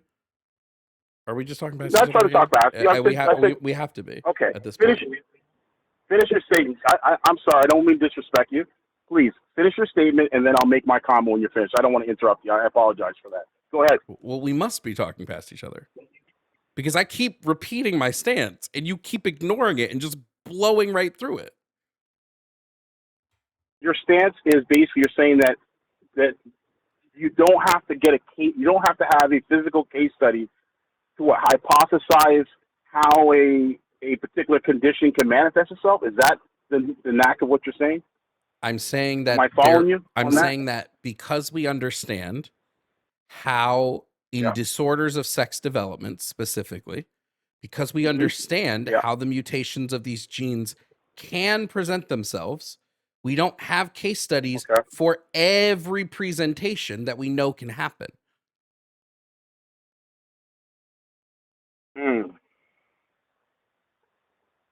Okay. All right. So there's a possibility there's a possibility which hasn't manifested itself. We don't know so far. Wait, again, we wouldn't know if it's manifested itself.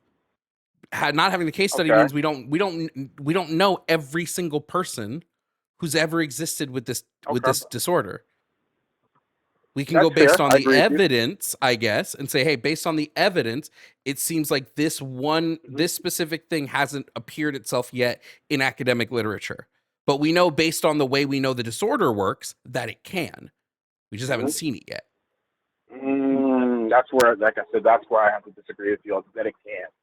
Because again, from what I've seen, and it's kind of funny because I actually ran this by a doctor, and I asked him, I said, is it possible for a baby let me finish.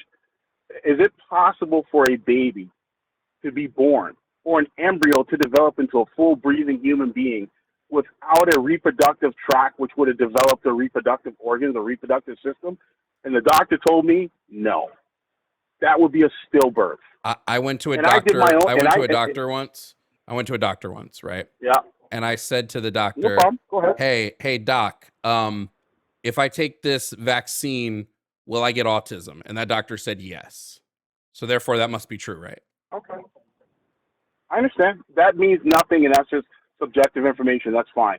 I guess the whole thing of this debate is that I presented a necessary. Okay. We're going in circles about it, and I asked you about a case study. You said you don't have a case study. You said every case study is not presented itself. I got that knack of that. I said, okay, fine. But as of today, in 2026, and what's today's date? May 21st, there has not been any human that has stepped forth or has been examined by any scientist or any biologist where they had let's hold on. Let's do this. Let's operate under, let's say you're correct. Let's say you're correct about this. Yes. Let's say that every female has this. We're going to say you are. I disagree with you on the fact that you're correct. Like the lack of a case study does not prove you're correct in the presentation of the disorder. We've gone through this. I think it does, actually, because we're talking about the future and hypotheticals. It does not. Go ahead. You lost this one, man. It's your first L, brother. I gotta tell you. And I've been it's waiting actually for not. This. So go ahead. It's actually not. Okay. So let's say this is the case.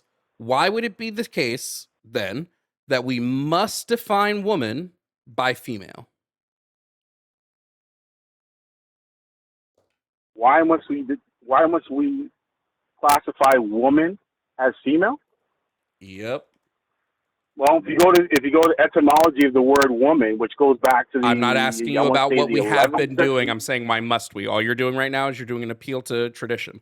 I'm not disagreeing that we have done it that way. Yes, that's an appeal to tradition. I'm not talking about tradition. You are. You're saying we have done it this way, so we should do it this way. That's exactly what that is. No, I didn't say that. I actually didn't say that. Great. The word I actually used was etymology, which talks about the origin of words. Specifically. That's the origin of words. Correct. And the origin of words of a woman goes back to the Old English word with and man. Man meaning human or person, and with means female. So you're making woman in etymology you're doing origins means a female person. Fallacy.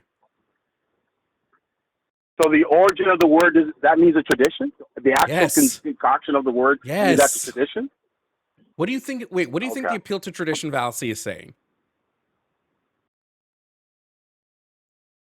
I'm under the assumption that when you're referencing that, you're appealing to how things have been customarily been done, whether this is through any certain period of time or a certain period of history. And the only difference what I said is that I'm not talking about how it was applied in history. I'm actually talking about when the word was actually conceived, what was its actual meaning. That's the difference. I'm not talking about what it was known for. I don't think you understand here. I don't think you understand here. I don't know, Curtis. I don't know if you are purposely misunderstanding or if that's when you're telling me. I'm asking you a very specific question. I'm asking why must we continue to define women by female? And your response is, well, because that's how it was originally done. Okay, great. I understand that. Okay. My question is, why should we continue to define woman by female? That's what I'm asking you. Okay, because a woman is synonymous with a female. A female is a woman, and a woman is a female. Do I have to ask? Woman is an I'm just going to ask the question again because I don't know why. Why should we continue to do it this way?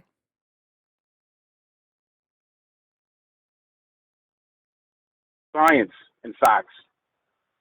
I'm just going to ask the question again. That's not an answer. That's a response for sure. That was a response for sure. That wasn't an answer to why. Why can we not change the meaning of the word woman or add a definition to woman that includes trans women? I'm going to ask the why again, as I'm looking for a grounding of your reasoning.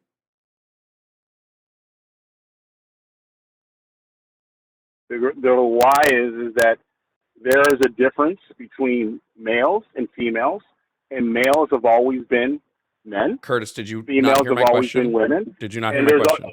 Okay. Did you not hear my question? And I'm gonna say this. Curtis, why? Why should we continue to define woman by females? All you're doing is you keep repeating. You're just doing a circle. I asked you, why should we continue to define woman by female? And you went with, well, because females are different than males. And because we've always said that females were women. Okay, great. Why should we continue to do it this way? I don't care that we've always done it this way. That's if somebody said, hey, look, I created this car. Don't you guys want to use it? No, we've always used horses. Oh. Okay, fair enough. That's good analogy. So why? I would say the reason why it's very important to be able to distinguish male and female or man and woman due to the rights and privileges that happen within the sexes.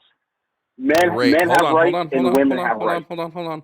What differences of the rights of the sexes would disappear if we allowed trans women under the definition of women? Very simple. For instance, if there was there are particular not only jobs, but there's also particular positions where they actually have a quota based off of men and women. And if you included trans women, for instance, say there's 100 people that they're going to have for this particular position, and they want to divide it by 50-50. 50 men and 50 women. If you were to include 20 trans women, you would have 70 biological males. Okay, so what's happening right now, which would be fair. What's happening right now is what's called presuppositions.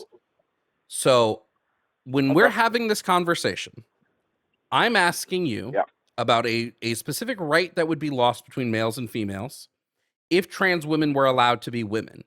Now, if trans women were allowed to be women, then they wouldn't be taking women's jobs because they would have been allowed to be women. But they're not women. They're not women biologically.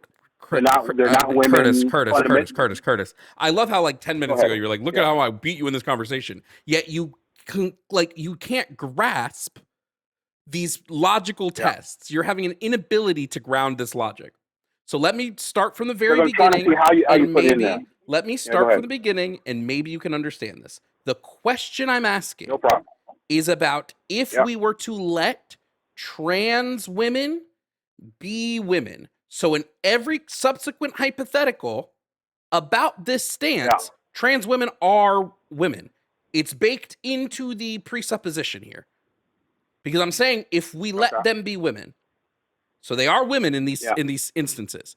So now trans women are women. What rights that women have would they lose now that trans women are women? They wouldn't lose their rights of getting hired. It's just because trans women would be women in this scenario, and then they would be hired, so therefore women would be hired. So what rights would they lose? Is this for real? You came in with a script, and now that we're off your script, you have no idea what is going on.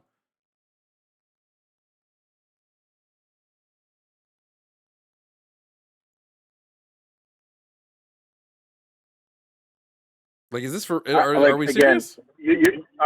I'm here. The whole point is that you're basically saying to me, because the presupposition is a belief or it's an assumption that you're taking for granted, and you're taking for granted that I accept that a trans woman, which is a biological male man, could be a woman in this scenario. You don't know. You genuinely are flummoxing here. I'm asking you. Okay. If trans women were allowed to be, let me think if I can think of a good analogy for this.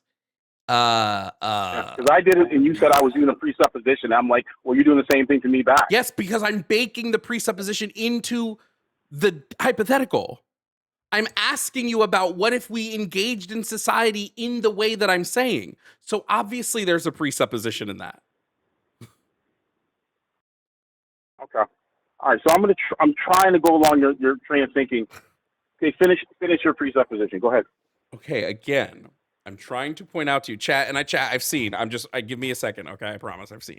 What I'm asking I know they're gonna boot me, and we'll continue another day for sure. What I'm asking you is, if we allowed trans women to be women, what is lost here?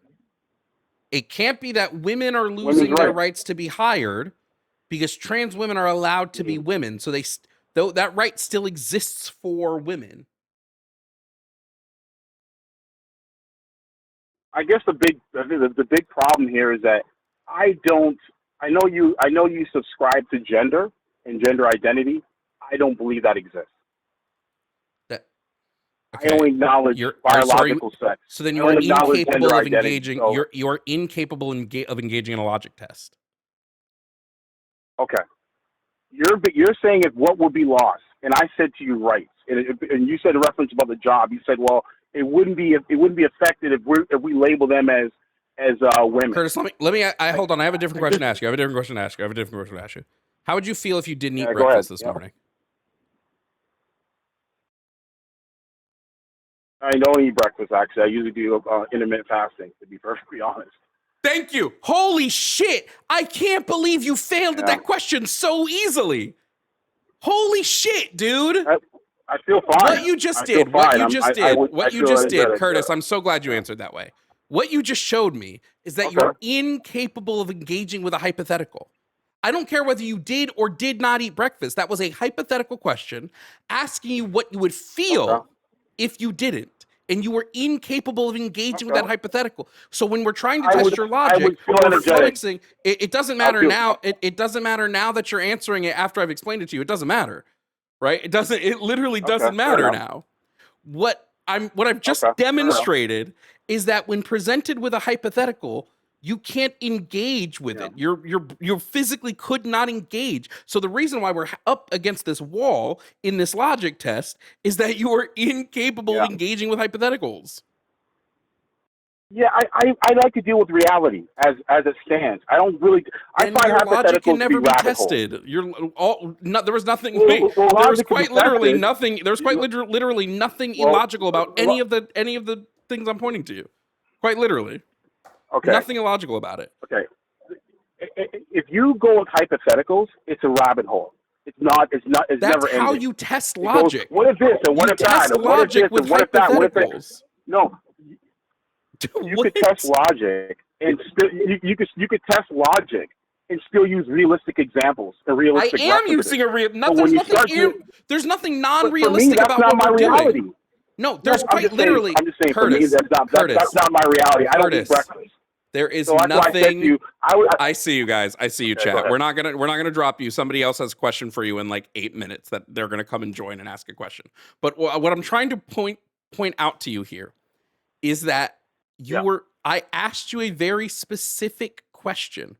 Okay, that question is a test of your logic, and you are incapable of answering it. I can answer it. I can answer it the way you want me to answer it. No, it's Curtis. It's not about the way I want you to answer it. I just want you to actually If you don't want me to say intermittent fasting, how would I feel? I'm going to tell you, I would feel energetic. I would feel normally. I'd feel pretty balanced because I feel if I eat breakfast, I feel a little sluggish. So I would feel energetic. I would feel very now chill. And I with the other question I asked you, which is if you said how would I feel if I eat breakfast? No. The main question here, if we allowed trans women to be women, if all of society tomorrow decided trans women are now categorically women, what is lost? Okay. Privacy. What privacy? The right to privacy. Okay. We don't have a right to privacy. Actually, you do have a right to privacy. Outside of your own home, you do not have a right to privacy.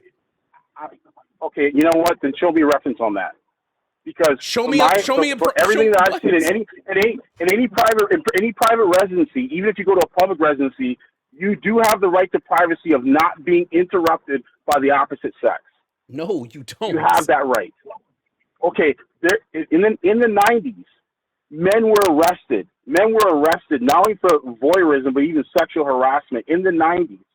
When they would go inside of women's change rooms and women's bathrooms, they could have called the police. They could have even called the establishment and said, "Hey, there's a man here." Women would call 911 if they seen a man inside of a woman's change room, and the police officer would not come there and say, "Yeah, you know what? It's an open place, and a man could be in here while you're changing." That is false, my friend. False. Homie. So they would lose the right to privacy. Homie. There were no legal Go ahead, laws. man. There were no legal law. There's no legal law on our books right now that says it is illegal for men to go in the women's room. Those don't exist. You have businesses that create their own policies around this, but there's no legal law. I have a daughter. If my daughter needs to go to the bathroom and the men's room is full, but the woman's room is not, I'm taking her to the woman's room so she doesn't piss her pants. And I won't get in trouble for this. I'm not going to get arrested. I'm not going to violate someone's constitutional right to privacy. Law. There is no law. What law? In 1887, when they instituted, well, I'm just telling you, that's when they instituted the separation of bathrooms. There's no legal law. There is no legal law. There's no. Point me to the penal code. What's the penal code right now? That I couldn't tell you off the top of my head. It doesn't exist. I just know that I know when the prisons were separated with the Gales Act in the UK in 1823. I know that the bathrooms were first separated, and they did it based off of. This is my problem. This is part of my issue, right? You're rattling off a script, and when asked you to engage outside of this scripted dialogue, you can't do it. Well, you haven't been able to do it when I stumped you with the Yes, I did do it. I explained you. I literally explained. What are you talking about? I literally explained to you my position. I explained to you why I can't provide you what you want me to provide you. And then I even said, okay, let's engage. And let's say, I literally said, let's engage and say you're right. And I engaged with you on the position as if you were correct. And you still could not engage. Correct. You couldn't debunk me. You couldn't debunk me. Oh my God, dude. Like we went. Listen, I know you have to go to other callers, and I actually have to leave myself. No. You're not leaving just yet. You're not leaving just yet. You're not leaving just yet. Hold on. Curtis, wait. Yep. Go ahead, Jimmy. Go ahead. Hey, Curtis, this is Jimmy Snow. I have a question for you because I actually like a lot of the things you're saying. And I think that it's too bad the conversation went this way because there's certain things you're insightful on that I'd love to get more of your speech on. I was listening to your stuff earlier about the definitions and stuff. And can we start with something you and I agree on? Like, let's forget about definitions of trans people. You and I agree men and women are, for the most part, different. There are stark differences between men and women, right? Of course, absolutely. Cool. And I'm a man, and even by your definition, I'm a man. I'm a cisgender man. I do or don't have whatever ducks you think that I need. I'm curious, what would I need to do? I don't know if you know much about me, but if you had some advice for me, because you were talking about some of the sort of lifestyle stuff, what advice would you give if I wanted to be kind of manlier? I didn't have that discussion, so you're mixing me up with somebody else. No, you did, because you kind of mentioned some things earlier. I don't remember exactly what it was, but I remember I was like, oh man, I actually want to hear what some of these things are, because I bet I never just get things. Curtis, this isn't a trick. I'm trying to get things that I think we agree on. So what would you just say as a general advice for somebody who is a man? Don't worry if they're trans or not, but they just want to be kind of manlier. What would be your advice for them? I don't go off the manlier. Manlier is all stereotypes. That's why I never had that discussion with. So you don't think like it's, if you had two people in front of you and one of them puts two men in front of you and one of them puts more effort into say like keeping their body fit, they're not letting themselves get out of shape as much. They're making sure that they can protect their family, that they're physically fit enough to protect their family. You wouldn't consider that manlier? No. So you don't even think the concept of manlier exists, correct? You don't think that there's any manly, no men are men. No, hang on. I'm asking you questions. Are any men manlier than other men? No. This is an absurd stupidity that I know you are not engaging in honestly, because this is literally fundamentally where gender spectrum comes from is cisgender politics. I know you're just trying to not get caught in the trick. Where the spectrum comes from cisgender politics or the way we raise people cisgender. Hey, you're a man, you should be raised to have these values, work on these specific things. And all you hear growing up is no, if you want to be manlier, you need to be doing this, this, this, and this. So, Curtis, since you're saying you actually reject what is much more popular, not the transgender definitions of men and women, but cisgender definitions of men and women, where can we find you calling in to challenge, say, the manosphere? The people like Marlon, what is his name? Marlon Gaines or Andrew Tate, or where can we find that you are actually going where this is a much more popular concept that apparently, according to you, they're lying about, where they are describing how to be a man, because the only way to be manlier, I assume, would I need more or less ducks physically removed or added by your definition? You haven't gave me my definition. You've actually misquoted me. Yes, I did. You literally my talked argument. about ducks. Yeah, everything you mentioned, I didn't talk about any of that with Excuse Jovan. me, yes, you did. You made this up. You said made the up existence of ducks. No, I said the presence of conditions ducks would separate males. Okay. I got to finish my statement. And you went So from again, ducks to full reproductive system when you were looking to make a condition that a person couldn't survive. You switched specifically from ducks to the full reproductive system. So I want to know, since you are against the idea that any person could be manlier than another person, where can I find you challenging that? Because that notion... Okay, so I'm wrong. You do believe you can be one man can be manlier than another person? Jimmy, I have to call you out now. You're lying, dude. Okay, great. You're Curtis, sitting here gaslighting and you're lying, dude. Then answer question. You're lying, dude. You're sitting here lying. Go ahead, Jovan, rewind the tape and show me where I mentioned anything about manly or manliness or being manlier. I'm asking you are lying, my friend. Can a person be manlier? You're lying, dude. Over and over again, you're lying. Curtis, he's literally asking. I'm getting sick and tired of this guy putting words in my mouth I never said. Curtis is melting down he's because quite literally. He's quite literally asking. Curtis, he's quite literally. Yeah, go ahead. He's quite literally asking you right now for your clarification on this, and you're crashing out Curtis, about it. So here's your question: can one man be manlier than another man? No. Then where do we find you challenging what is a much more popular social dynamic, which is amongst cisgender men, which is the concept that manliness is a spectrum that comes from non-trans people? Where can we find that you are challenging it, since that is a far more ubiquitous and harmful ideology, if not true, that is being spread to non-trans boys? You're asking me where can I find what? Yeah, you clearly are an activist challenging. You are clearly an activist challenging the concept of gender as a spectrum, that one can find themselves within the man and the women spectrum in different places. You clearly are challenging that. You're saying, no, it's impossible to be manlier than another man. Therefore, it isn't a spectrum, and the gender spectrum of whether you can be more or less of a man is not an invention of trans people. It's an invention of cis people. So where can we find you as the activist calling into shows actively arguing against the cisgender, non-trans, like the manosphere is spreading, where you are condemning and arguing against the idea of a gender spectrum?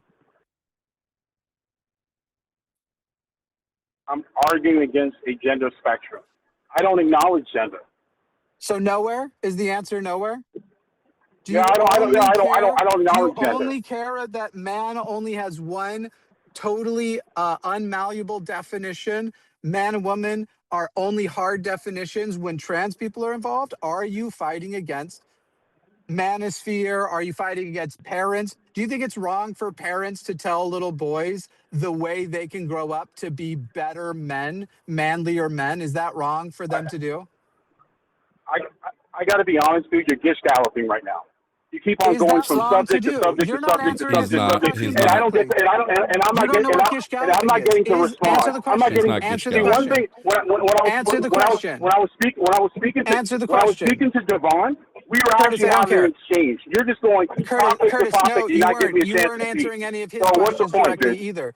Curtis, you weren't having an exchange. You just didn't recognize that his kids' gloves, because you fundamentally couldn't follow what he was handling you like you were a child. Answer my question. Why don't you stick to one? Why don't you stick to one topic? Curtis, give me the opportunity to answer it. Give me the opportunity to answer it. Okay, here's the question again. You're cutting me off and then going on to the next subject, the next subject, the next subject, and next subject, and next subject. Literally hasn't moved topic. Curtis, what's really funny is you accuse me of gish galloping and then proceeded to gish gallop. I don't even know how I got this conversation. I was talking to you. I know Curtis, Jimmy Snow. Hey, I know about his platform and how he gets down. And you're the mute king. Curtis. Yeah, you mute people when you do it, man. You haven't been muted one, Curtis. You haven't been muted one time. Oh my God, Curtis, you need to be muted at this point because you are now trying to dominate the conversation and not let anybody respond. Curtis, here is your one question so you can answer. Is it wrong? No, I want to do the first question. Do you believe it is wrong? I want to do the first question. Do you believe it is wrong when parents teach little boys who were born and identified at birth as boys ways they can be better and manlier men?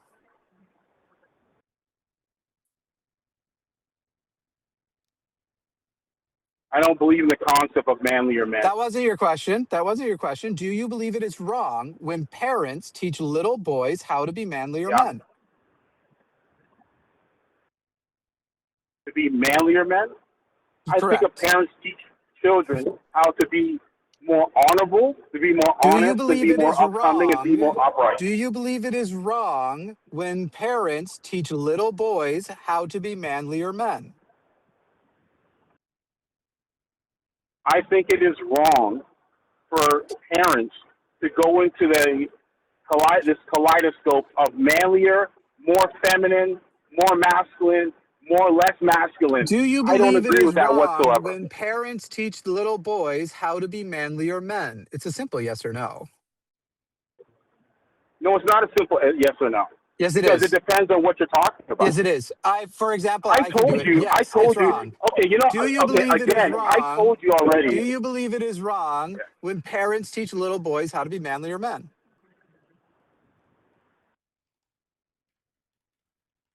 They shouldn't. I do not agree with them using the terminology of manlier. Do you believe it is wrong? I don't agree with that terminology. Do you believe it is wrong So when the parents teach little boys to be manlier men? My God, dude.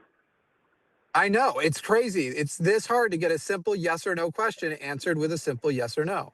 No, because you've asked several questions, and when you were gish galloping, just the one. And when I was going to answer the first question, you went to question 7 or 8 down the road. That's what you did. Great. Do you believe it is wrong? Do you believe it is wrong when parents teach little boys to be manlier men? And I answered and said, I do not agree with. Do you believe it is wrong when parents teach little boys to be manlier men? Hey, Jimmy, I got to be honest with you, my friend. You don't teach me how to speak, right? Do you believe it is wrong? You don't tell me what to say or not. And I said, Curtis, you're incapable of engaging. Little boys to be manlier men. You're incapable of engaging right now. Yes, you're refusing to engage. I think it is wrong. Yes, I think that is wrong. Great. Now your follow-up question. To teach about being manly, about being manlier or more manly or more female or more. Yes. Great.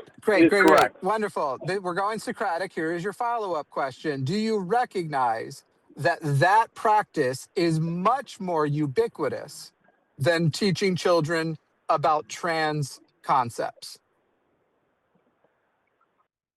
I'm sorry, say it again. What? Do you recognize that teaching cisgender children to be manlier or more womanly is more ubiquitous than teaching children about trans issues? Do you need me to define ubiquitous? Yeah, please. Great.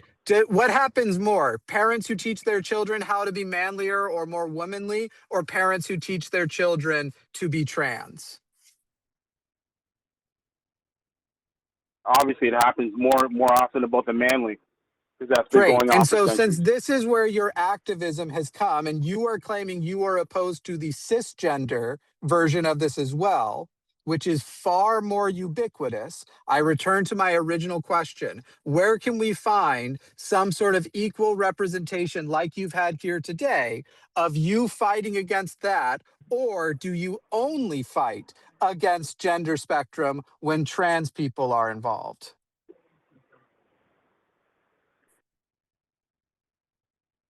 Well, for myself, I have most of my conversations in person with people.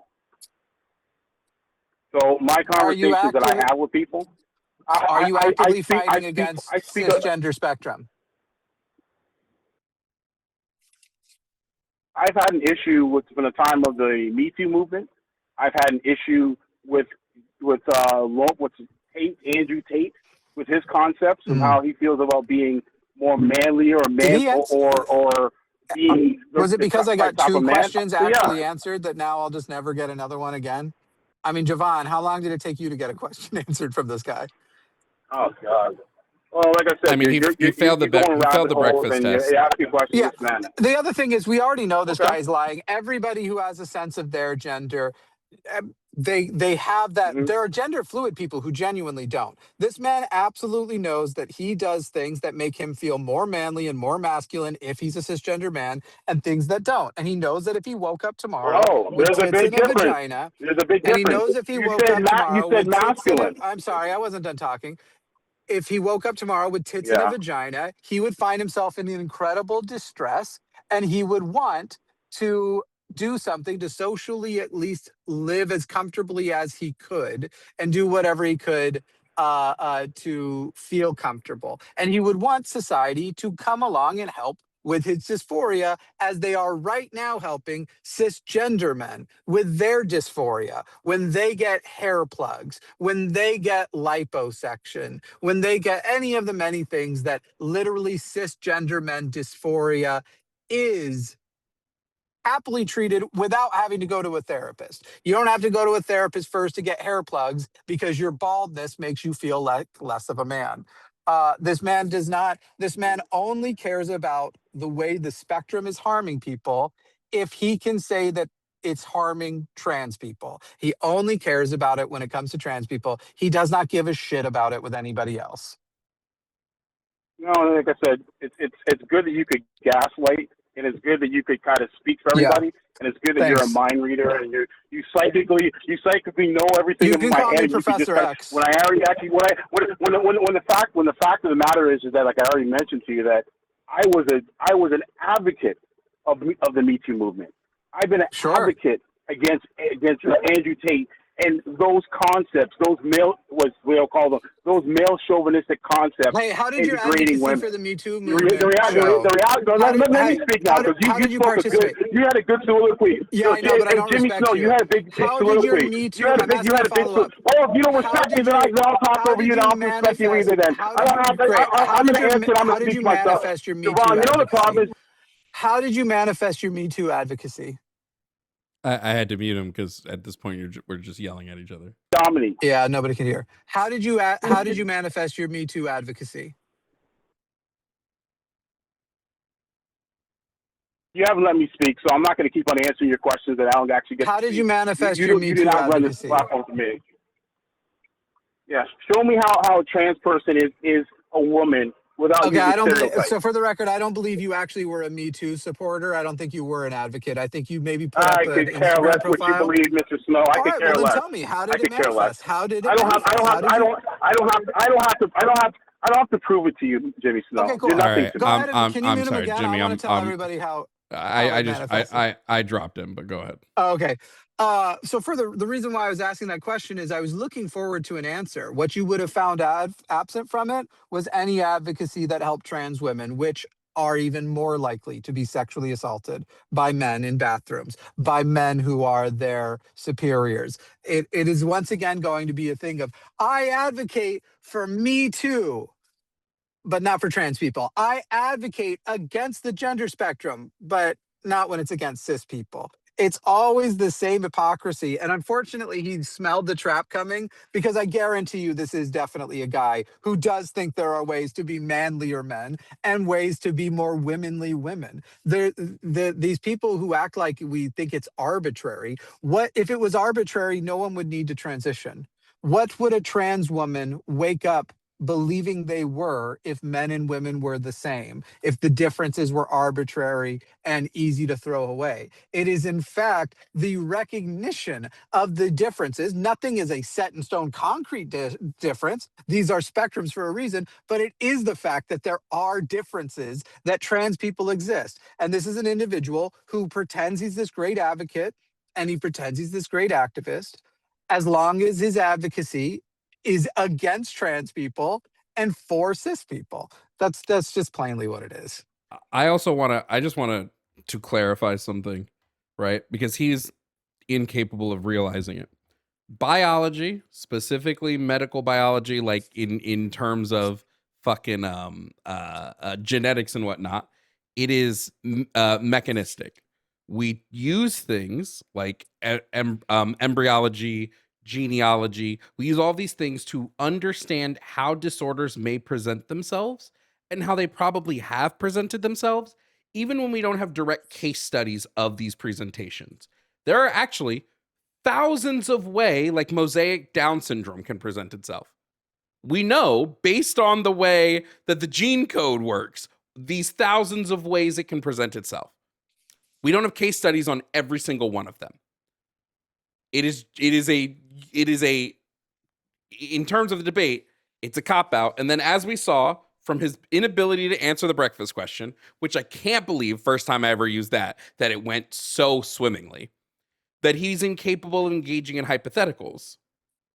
So that would be the answer to the whole, well, we don't have a case study on someone without a reproductive system. Doesn't mean it hasn't happened. It just means there's not a case study on it.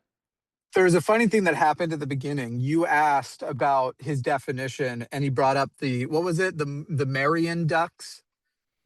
Mm-hmm. The Malarian ducks. Malarian ducks. So he brought up the Malarian ducks, and he said that is the definition of a female, is the presence of the Malarian ducts. And you asked, so what would be a person without them? And he said they don't exist, which by his own definition wouldn't men be the people without the Malarian ducts? Wasn't that his definition? So what does he mean they don't exist? He thinks they do exist and they're half the population. Or was I misunderstanding his whole argument? I don't know. He did that thing where he like talked fast and used big words so that I wouldn't analyze the stuff he was saying. He didn't know the big words he was using though too. But that also, well, yeah, he kept saying Malarian pathways, but that's not really like a thing. Was he saying females are those who have Malarian ducts and males? Essentially. His point is all females have Malarian ducts, but part of the presentation of Malarian agenesis, which is in the medical literature, is that it can lead to a complete absence of the Malarian ducts. And he said, well, we don't have a case study for that complete absence, so it doesn't exist. I'm like, that's not how that works. That's not how case studies work. I thought it was funny you specifically asked, what would a person without the Malarian ducts be? And he said 0 of them exist. None of them have ever existed, but he believes half the population. So that's more of like a semantics I think I asked word. woman, but I don't remember. No, it was person. I was paying attention. Mm-hmm. There was another point. Whenever he would go to, it doesn't exist because they would die, he went with a person born absent a reproductive system completely would die, which I believe is medically true, not specifically Malarian ducts. So he went from the absence of Malarian ducts when it was useful to absence of the whole reproductive system when it was useful, and equivocated the two of them. So that was the equivocation I accused him of when I first got in, and he said I was lying.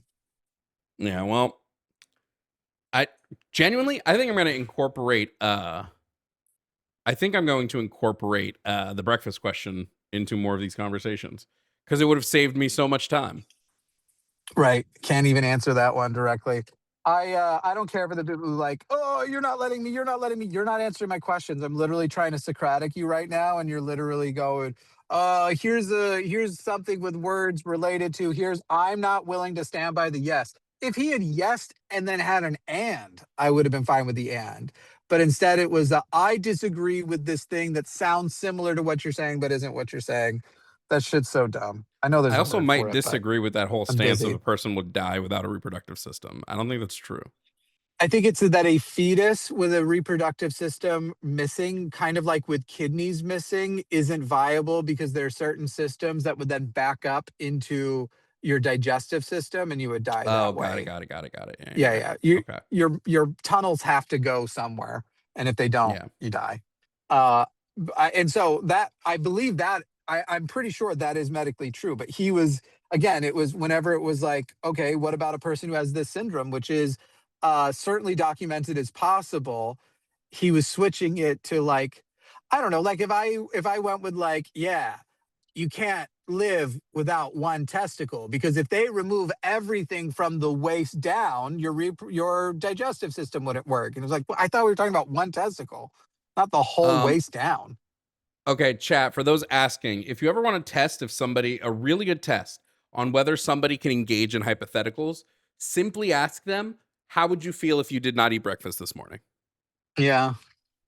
And typically what they'll do is they'll respond with either, well, I did eat breakfast this morning, or, well, I didn't eat breakfast this morning, which means they're not engaging with the hypothetical question you asked, which is, how would you feel if you didn't? They're not listening in the first place. Sorry, my audio is probably shit. I'm on AirPods in my truck. No, it actually sounds fine. Moving stuff. Oh, well, that sucks because we put a lot of effort into having good audio. And if this was always good enough, I hate my life. Thanks for having me on. Sorry for crashing your chat. Somebody super chat $20 to dump me, but I'm going to leave anyway. Oh, they've super chatted. They super chatted a bunch to bring you up here. Yeah, unfortunately, the guy every now and then they can tell what's coming, and they can tell they have to lie and pretend that they don't believe that gender is a spectrum on the cis side. I hope he's against. I mean, I should have asked, are you against gender affirming care for men who are not trans? Because right now, you've got fucking look maxers breaking their jaws with their fucking hammers and getting leg extensions done, literally to be taken as manlier, to be accepted as a peak masculine human. Well, they're honestly all look. I don't know what they're doing, but that look, who's the clavicular? Clav, yeah. I think he looks like a lady. Not to be weird, but he does. He's a lady. All right. Whoa. All right, see you, man. See you later, Jimmy. I don't know if we're going to take any more calls. It's been 4 hours and my mouth kind of hurts and I didn't eat dinner and I have a bunch of other work to do. So what do we think, Chad? Should I keep taking calls? If someone Venmos me $100 right now, I'll take more calls. I'm just kidding. Don't do that. One more call. Yeah.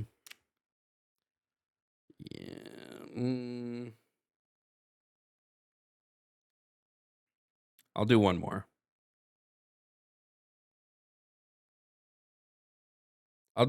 I'll do one more.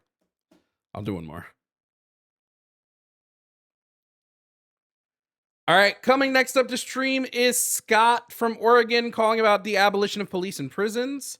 Scott from Oregon. Scott, if you can hear me, please provide me with your age and pronouns. Hi, Jovan. 33 and he, him.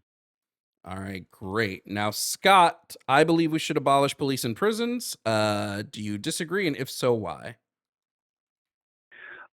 Yeah, I mean, so we do need prison and police reform. That is something that I 100% agree on, but I don't think that you can get away with abolishing them in their entirety. There's just something fundamental that is required. All right, what do you, when I say abolition of police and prisons, what do you think I mean by that? Well, I don't want to presume. So actually, do you want to explain? Sure, yeah. So the movement of abolishing police and prisons is basically saying we want to remove the carceral and retributive state of justice that our current country operates off of and move to a state of rehabilitative and restorative justice. And that because these would result in these systems of policing and prisons looking so vastly different that it would just be silly to still call them police or prisons. Okay. I guess my perspective is that it's just kind of like a rose by any other name. I'm with you that, well, so my perspective is that I don't care much about when we say political or criminal justice. I think the way that we have things set up is I also think that they're kind of too focused on punishment and not on. Well, I would even go a step restitution different. and Police, just so I can, police exists solely as a tool of violence by the state, used to protect private property interests. We want to see this system be used for community protection, but once it is used for that, it's not police. It's just not police anymore. It's something completely different. Well, it would still be law enforcement in name, right? So that it still functions as a law enforcement vehicle. Yeah, if people want to call it that because they have no what we go to more of as. Yeah, if people want to call it that because they have no other name for it, then that's fine. But it's it is a vastly different system. Like, it's so different that I wouldn't call it the same thing. Like I don't know, like I don't call a caterpillar a butterfly, right? Because they're just so vastly different after it's gone through this process. But yeah, I would say that it's something completely different. But for prisons, you still have people who are held by the state, separated from society as a method to protect people from them. Say that one more time. It's still serving the same function. We're just using it. But police don't protect anyone. Police don't protect people. They're not obligated to protect you. Well, I was talking about prisons specifically. I think that I wouldn't even. I would say prisons don't protect people either. Well, I mean, so they do prevent. So when you have someone who is unable to engage in the social contract, someone who doesn't care for the well-being of their fellow citizens, who has shown, multiple times, even could be like, someone who is like a serial recidivist, they, have demonstrated that they can't be part of functioning society and have to be separated. Yeah, but the problem is you're not removing them from committing the violence. You're just changing the population they have the ability to commit the violence on. So if I have somebody who's like always assaulting people, right? Like he's beating people up constantly and they move him to prison, he's still going to assault people. He's just going to be assaulting people inside of prison. It's just we deem the people in prison that he's assaulting to be lesser than, so that we don't care that he's committing the harm there. But that harm is still being committed. I mean, so fundamentally, though, then what's the solution when you have someone like that? Because, you have people that won't respond to, trying to be rehabilitated. Fundamentally, I think there are some people that just won't. I don't know. I haven't seen evidence that there's this large population of people that can't be rehabilitated.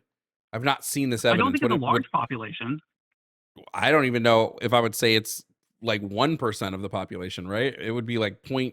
Even then, even if it's like 5 people in the population. But then they would just go to long-term care. If they're physically incapable of being rehabilitated, which means that there is something mentally going on with them mentally where they have this compulsion to commit whatever this action is, right? Unless they have a compulsion to commit this action, they can absolutely be rehabilitated. But if they have that compulsion, and we know then that there are people that do, because sociopathy and psychopathy are, I'm telling you right now, if they have a compulsion to commit that crime or whatever this action is, that means they are a danger to themselves and others. I would just remove them from the population that they're a danger to. And this would look at either putting them in like a long-term care facility, or there are even like ideas of like separating them as like allowing them to live like in a separate area where they still have all their needs met, but they just can't engage with like society as a whole, right? But like most likely it would be like a long-term care facility. But that's then the same thing of just removing them into like a smaller population of people Yes, but that I'm now we're deeming less of them. removing from someone from society because they're a danger to themselves or others is vastly different from removing them from society because you just don't want to deal with that population, or you're not in, or you're just looking that wasn't the point. What? That's the point I'm making. Okay, but that's not the point that I'm making. I agree with you for like 80% of this, but I think it's that last like 20% where we're now just like again that I wouldn't even give it 20%. You're looking at like a percentage of a percentage, right? The vast majority of people do not have the compulsion, right? It's a percentage of a percentage, and that percentage of a percentage would go to a care facility where they're being cared for and they're actually being supported just in a way where they can't harm the people that they were going to harm, not just throwing them into a prison where they get no support and they just continue doing fucked up shit. Well, okay, so that just sounds like a sanitarium instead of like, It sounds like what? So what are we like taking these people, throwing them in like these care facilities, drugging them up so that they don't have the compulsions to harm each other? It's like it's the same thing as CBT has been shown to be beneficial with compulsion stuff. Well, it's then just you're calling it a different thing, but it's basically just a sanitarium. You're just throwing undesirables, people who are unable to except again, I don't know why it's like we're ignoring it's like we're ignoring the purpose of these things. We're ignoring the purpose. You're ignoring the purpose. The purpose in this instance is care. We're not throwing people away, locking up the key, experimenting on them. Does it sound similar to what like sanatoriums were? Sure. But it's vastly different because of the quality of care we would be providing. We're not just drugging people up and letting them live comatose. That's not what we're doing. No, it's about prevention of further harm because we know these people are compelled to, Yes, but even people, I get. Hold on. Even people who are compelled, okay, even people who have compulsions to commit crimes, right? These people can still live freely and control those compulsions. They just still have them. So we would still allow them in these care facilities. Okay, dude, come on. No, but I think you can't know that for sure that you can have people control their compulsions because you'll have people that get we caught. Know that based on the evidence. After like serial murder, that it's like, well, you're beyond reproach. We can't trust you. You've already committed so much harm. I feel like I've answered your questions and objections, and now you're just like, well, I don't like this because it sounds like this other thing. No, I don't. What would I don't think if we're going to change the prison system and we're going to abolish police and prisons? I'm not going to keep police and prisons as it are now simply because like a percentage of the population might have compulsions to commit violence. No. I opened this with saying that we need police and prison reform. I think we jail people for too much for too long, and for like reform doesn't help, friend. Things that just need what? Reform does not help. It doesn't. Okay, I don't know if we're gonna get to a spot of. I mean, I guess we just have different definitions of like reform because I think radical reform is still reform. It's it's on the scale, but I think you're thinking that it's just so far gone that it needs to be broken. I'll let you go. I got to go as well. I know that this has been kind of a long day, so I'll let you go. All right, then.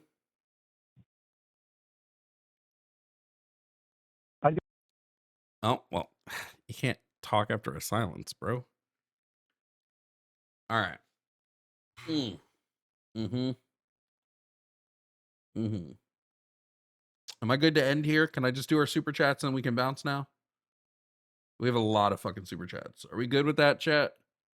My fucking face hurts. And I'm hungry.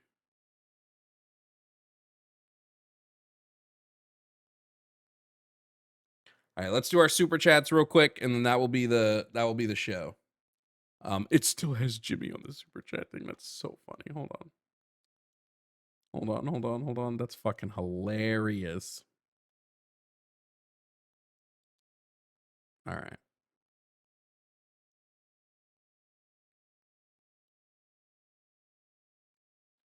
All right, let's go to our first super chat from the day.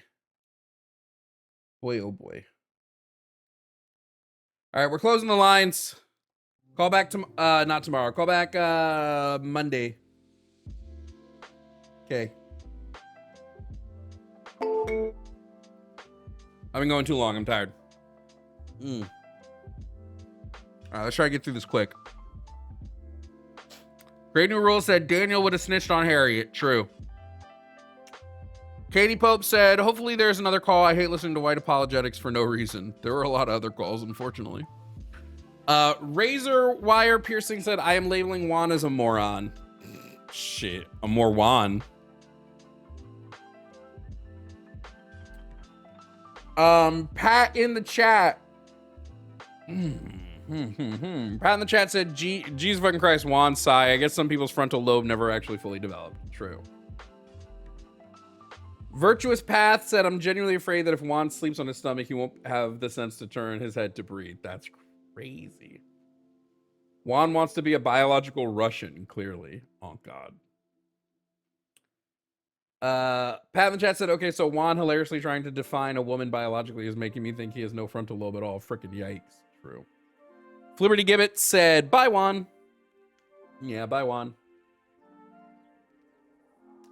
Secular Felinist said, how many brain cells does a T-phobe have? Juan.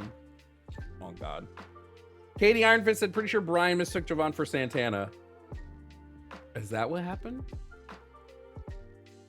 Could have been. Rap Boy Lulu Rap Boy said, eesh. Okay. Thank you for the super chat. Hyde said, of the many things Brian struggled with, he couldn't even consider a gay man being a stay-at-home parent. Thank you for the super chat. Pat in the chat said, somebody needs to tell her that the police aren't paid to help. They're paid to protect billionaires. True. There's so many of these, dude. Frost King said, honestly, I'm curious what kind of treatment you think would work for the Epstein class. Capital punishment. Oh, I answered this before. I'm not in favor of capital punishment at all. Venomous said 100% base take, and if you can't handle it, look in the mirror. Oh. Logie YouTube said, can you help me explain to my mom that LGBTQ people wanting others to respect them isn't just as bad as the right wanting to oppose their rights? Tell your mom to call in. Chris needs caption in the bouncing ball to follow the conversation. Crazy. I hope AI becomes self-aware, takes control of the kids, and puts us in timeout. That's funny. Stringed Harmonies said, Jovan, thank you for educating these ignorant reactionaries. You're doing great work. I hope so. The Cypher Child said, Alex sounds maidenless and proves it with every word. Oh, God. Katie Pope said, here's some compensation for being such a pussy and running away like, what the fuck at 24. Haven't learned to be a real person, I guess. Spitfire said, damn, Jovan, I bet you feel so owned by Alex just spouting slurs like a child at you. No, deadass. Vampy said, Alex is that worm living in RFK Jr.'s brain. Oh, my God. Ohio Heathen said, W. Jovan for putting that coward in his place. Yeah, fuck that, dude. Pat in the chat said, people like Alex say they're just words. You're using them to intentionally cause emotional harm, dude. Fuck all the way off. True. Mira Featherbender said, Randy is a closeted chaser too, proud of his tic tac to use it. Oh my God. Spidey Chris said, California just balanced his budget with a 0% deficit. I'd say California is pretty okay. I'd probably agree with you. Anybody who complains about California. California love.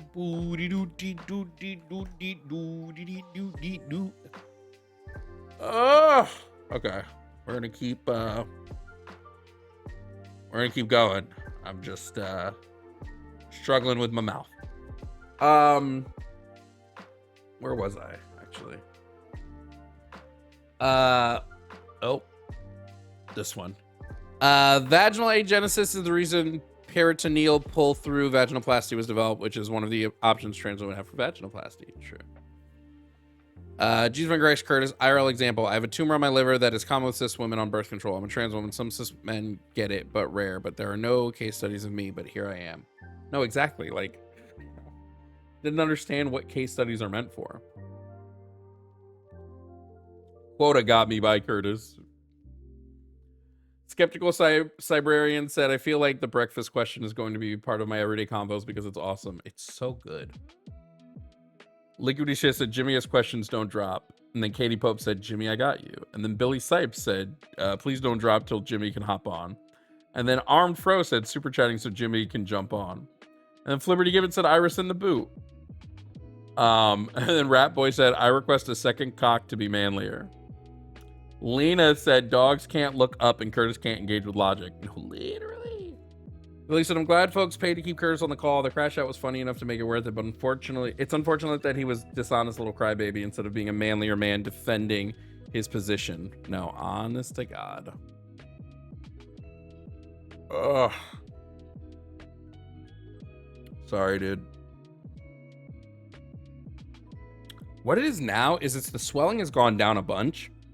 So now it's like the stitches are being affected more by what I'm doing. Katie Ironfist said, Me Too is not the same as Andrew fucking Tate. Pharaoh Katie said, Jovan, have you read Biological Origins of Sexual Orientation and Gender Identity, Impact on Health? Lead author Catherine A. O'Hanlon. Found on Science Direct, accessible wording regarding debates. I have not, but I can add it to my list. Beast Mentality said, what's the breakfast question? Oh, I answered that. Yeah.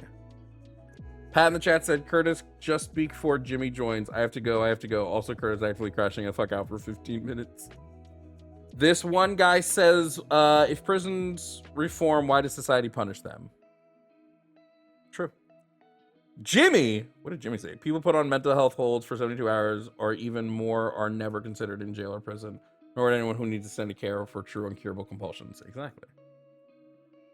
Liquidy Shit said, I was driving when Alex was racist earlier, so I couldn't do anything but hear some money about it. Thanks.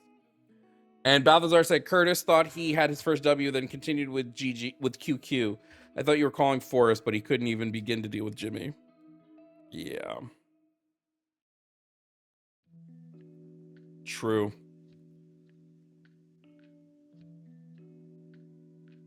Oh, Joey Smith said, how's Jimmy more popular here than on his show? I don't know. All right, that's it. That's it. That's chat. That's scene. That's everything. I will be back tomorrow with Ratio. Jimmy will be on it. That's 2 p.m. Eastern, 2-hour show. We're doing best live action sitcom. And then I'll be on I don't know what else I'm doing. But that's the next time you guys should see me, is tomorrow at 2 p.m. For Ratioed, episode 3 of Ratioed? Yeah, tomorrow. We're still actually looking for one more person for that episode. So I really got to try to find one more person tonight who can be on Ratioed tomorrow. Don't ask in the comments. You got to be like one of my mutuals, like somebody who streams and does this. Also today at 5.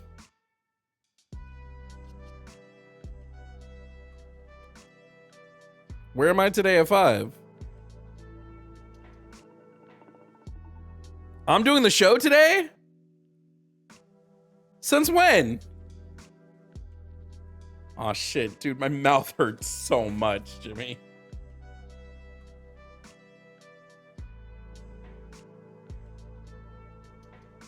I thought you do Thursdays with Lux. I thought I only do Thursdays if we have a debate. Oh my God. Can Ari do it? My fucking mouth hurts, dude.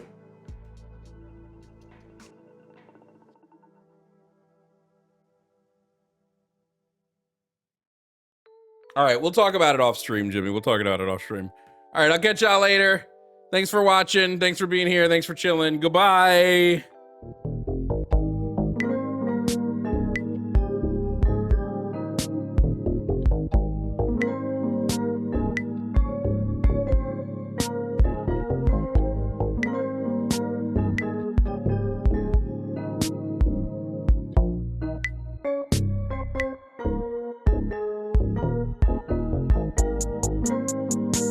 you.